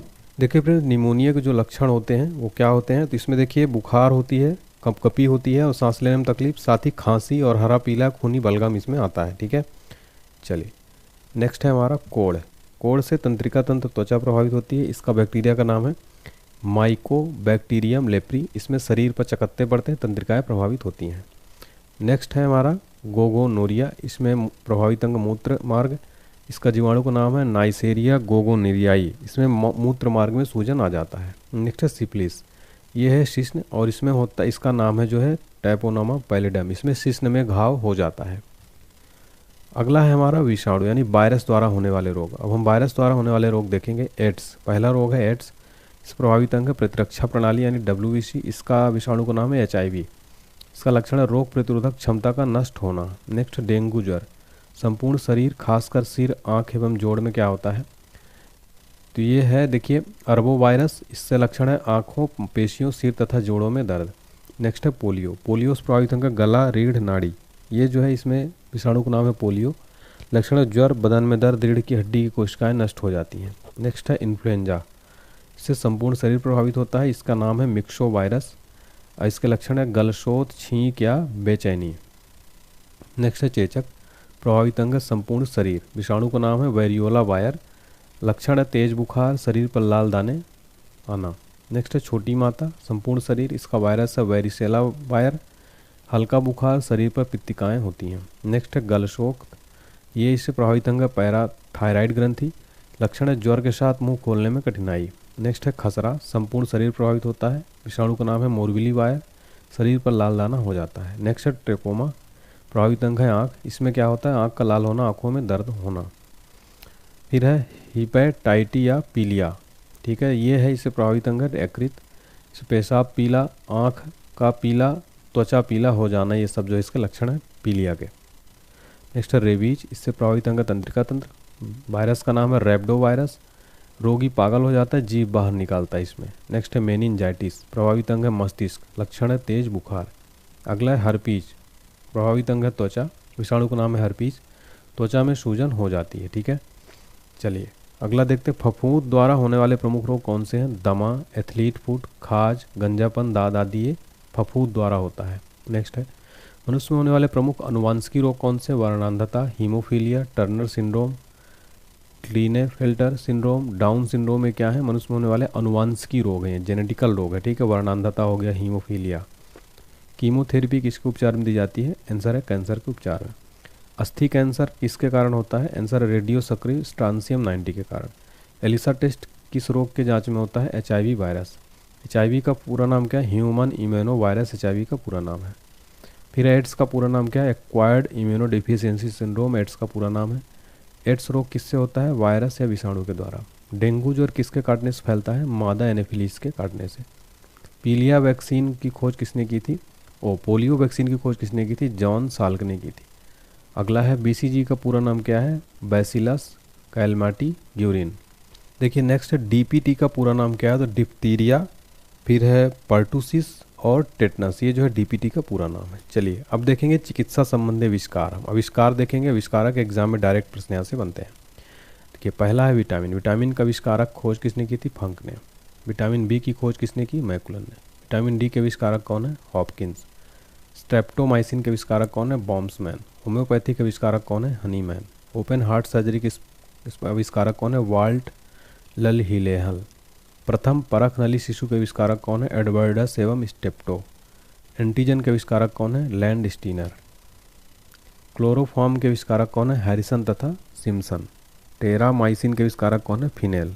पोलियो वैक्सीन के आविष्कारक कौन है? John E Salk. बैक्टीरिया के आविष्कारक कौन है? Leeuwen hoc. RNA के आविष्कारक कौन है? जेम्स वाटसन तथा आर्थर अर्ग। मलेरिया परजीवी व चिकित्सा के आविष्कारक कौन है? Ronald Ross. विटामिन A के आविष्कारक कौन है? मैकुलन। विटामिन C के आविष्कारक कौन है? होलकट। सल्फा ड्रग्स के आविष्कारक कौन है? डॉग मैंग। हृदय प्रत्यारोपण के आविष्कारक कौन है? Christian Barnard. लिंग हार्मोन के आविष्कारक कौन है? स्टेनाच। गर्भ निरोधक गोलियों के आविष्कारक कौन है? पिनकस। इलेक्ट्रोकार्डियोग्राफ के आविष्कारक कौन है? आइन्यूक 1। इंसुलिन के आविष्कारक कौन है? बेटिंग। चेचक का टीका का आविष्कारक कौन है? Edward Jenner. टीबी बैक्टीरिया के आविष्कारक कौन है? Robert Koch. पेंसिलिन के आविष्कारक कौन है? Alexander Fleming. BCG के आविष्कारक कौन है? Urine Calmette. रक्त परिवर्तन के कौन है? Karl lead Steiner. DNA के आविष्कारक कौन है? जेम्स वाटसन तथा क्रिक। जेम्स वाटसन तथा क्रिक, ठीक है, ये DNA के आविष्कारक है, याद रखिए। तो यहाँ पर फ्रेंड्स हमने कंप्लीट जो है आपका लगभग 1 से 1.5 घंटे में मैंने कंप्लीट साइंस का, बायोलॉजी का आपको NCERT सार कराया। उम्मीद करता हूँ आपको पसंद आई हुई क्लास। सबसे पहले मैं आपको बता दूं कि हमारा 5000 ऑनलाइनर साइंस का क्वेश्चन भी है कंप्लीट, इसमें तीनों सब्जेक्ट मिल जाएगा। इसका भी लिंक डिस्क्रिप्शन बॉक्स में 49 रुपये मिल जाएगा। इसके अलावा स्टैटिक जी के कंप्लीट PDF मिल जाएगा, ये भी 51 में, इसका भी लिंक डिस्क्रिप्शन। कोई भी दिक्कत आती है व्हाट्सएप पर मैसेज करिए 7067567024 पर। इसके अलावा लूसेंट GK है, सब कुछ नोट्स मिल जाएगा। इंग्लिश मीडियम चैनल के लिए अलग स्टूडेंट है, सब्सक्राइब करें चैनल को। और करंट अफेयर्स भी मिल जाएगा, कंप्लीट करंट अफेयर्स जो है फ्रेंड्स मिल जाएगा आपको, इसका भी लिंक डिस्क्रिप्शन बॉक्स में मिल जाएगा। अभी तक कंप्लीट अपडेटेड है ये। All exam special PDF notes है, GK ब्रह्मास्त्र है, सारे नोट्स मिल जाएंगे, ठीक है। और लास्ट में एप्लीकेशन को डाउनलोड कर लीजिए, काफ़ी सारी फ्री PDF फाइल भी हैं, पेड कोर्सेस अवेलेबल है। GK GS का संपूर्ण क्रैश कोर्स आप जरूर पढ़िए फ्रेंड्स, ये काफ़ी इंपॉर्टेंट क्रैश कोर्स है ऑल एग्जाम्स के लिए। मात्र 149 रुपये भी लिमिटेड ऑफर चल रहा है। जब रेट बढ़ जाएगा फिर आप लोग कमेंट करते सर रेट बढ़ा दिया आपने, इससे पहले सभी स्टूडेंट इसको बाय करिए। टेलीग्राम चैनल ज्वाइन कर लीजिए, स्कैन करके ज्वाइन कर सकते हैं। व्हाट्सएप चैनल ज्वाइन कर लीजिए, डिस्क्रिप्शन बॉक्स में लिंक है। और इंस्टाग्राम ज्वाइन कर लीजिए। लास्ट में अगर आपको लगता है कि इस वीडियो में मैंने मेहनत की, काफ़ी जो है फ्रेंड्स मेहनत लगती है, प्लीज़ वीडियो लाइक करें। अगर आपके लिए यूज़फुल है तो चैनल को सब्सक्राइब जरूर करें और बेल आइकन प्रेस करें, साथ में शेयर करें, घंटी बटन जरूर दबाएं ताकि आपको रेगुलर नोटिफिकेशन मिलता रहे। अगर वीडियो अच्छा लगा हो तो प्लीज़ कमेंट सेक्शन में फीडबैक जरूर दीजिए, मेरा हौसला बढ़ाइए। सभी कमेंट रीड करता हूँ, प्लीज़ कमेंट करके ज़रूर बताइएगा। अगला कौन सा टॉपिक चाहिए बताइएगा, मैं ज़रूर आपके लिए लेकर आऊँगा। आपको एग्ज़ाम्स के लिए मेरी तरफ से शुभकामनाएं। Thank you so much.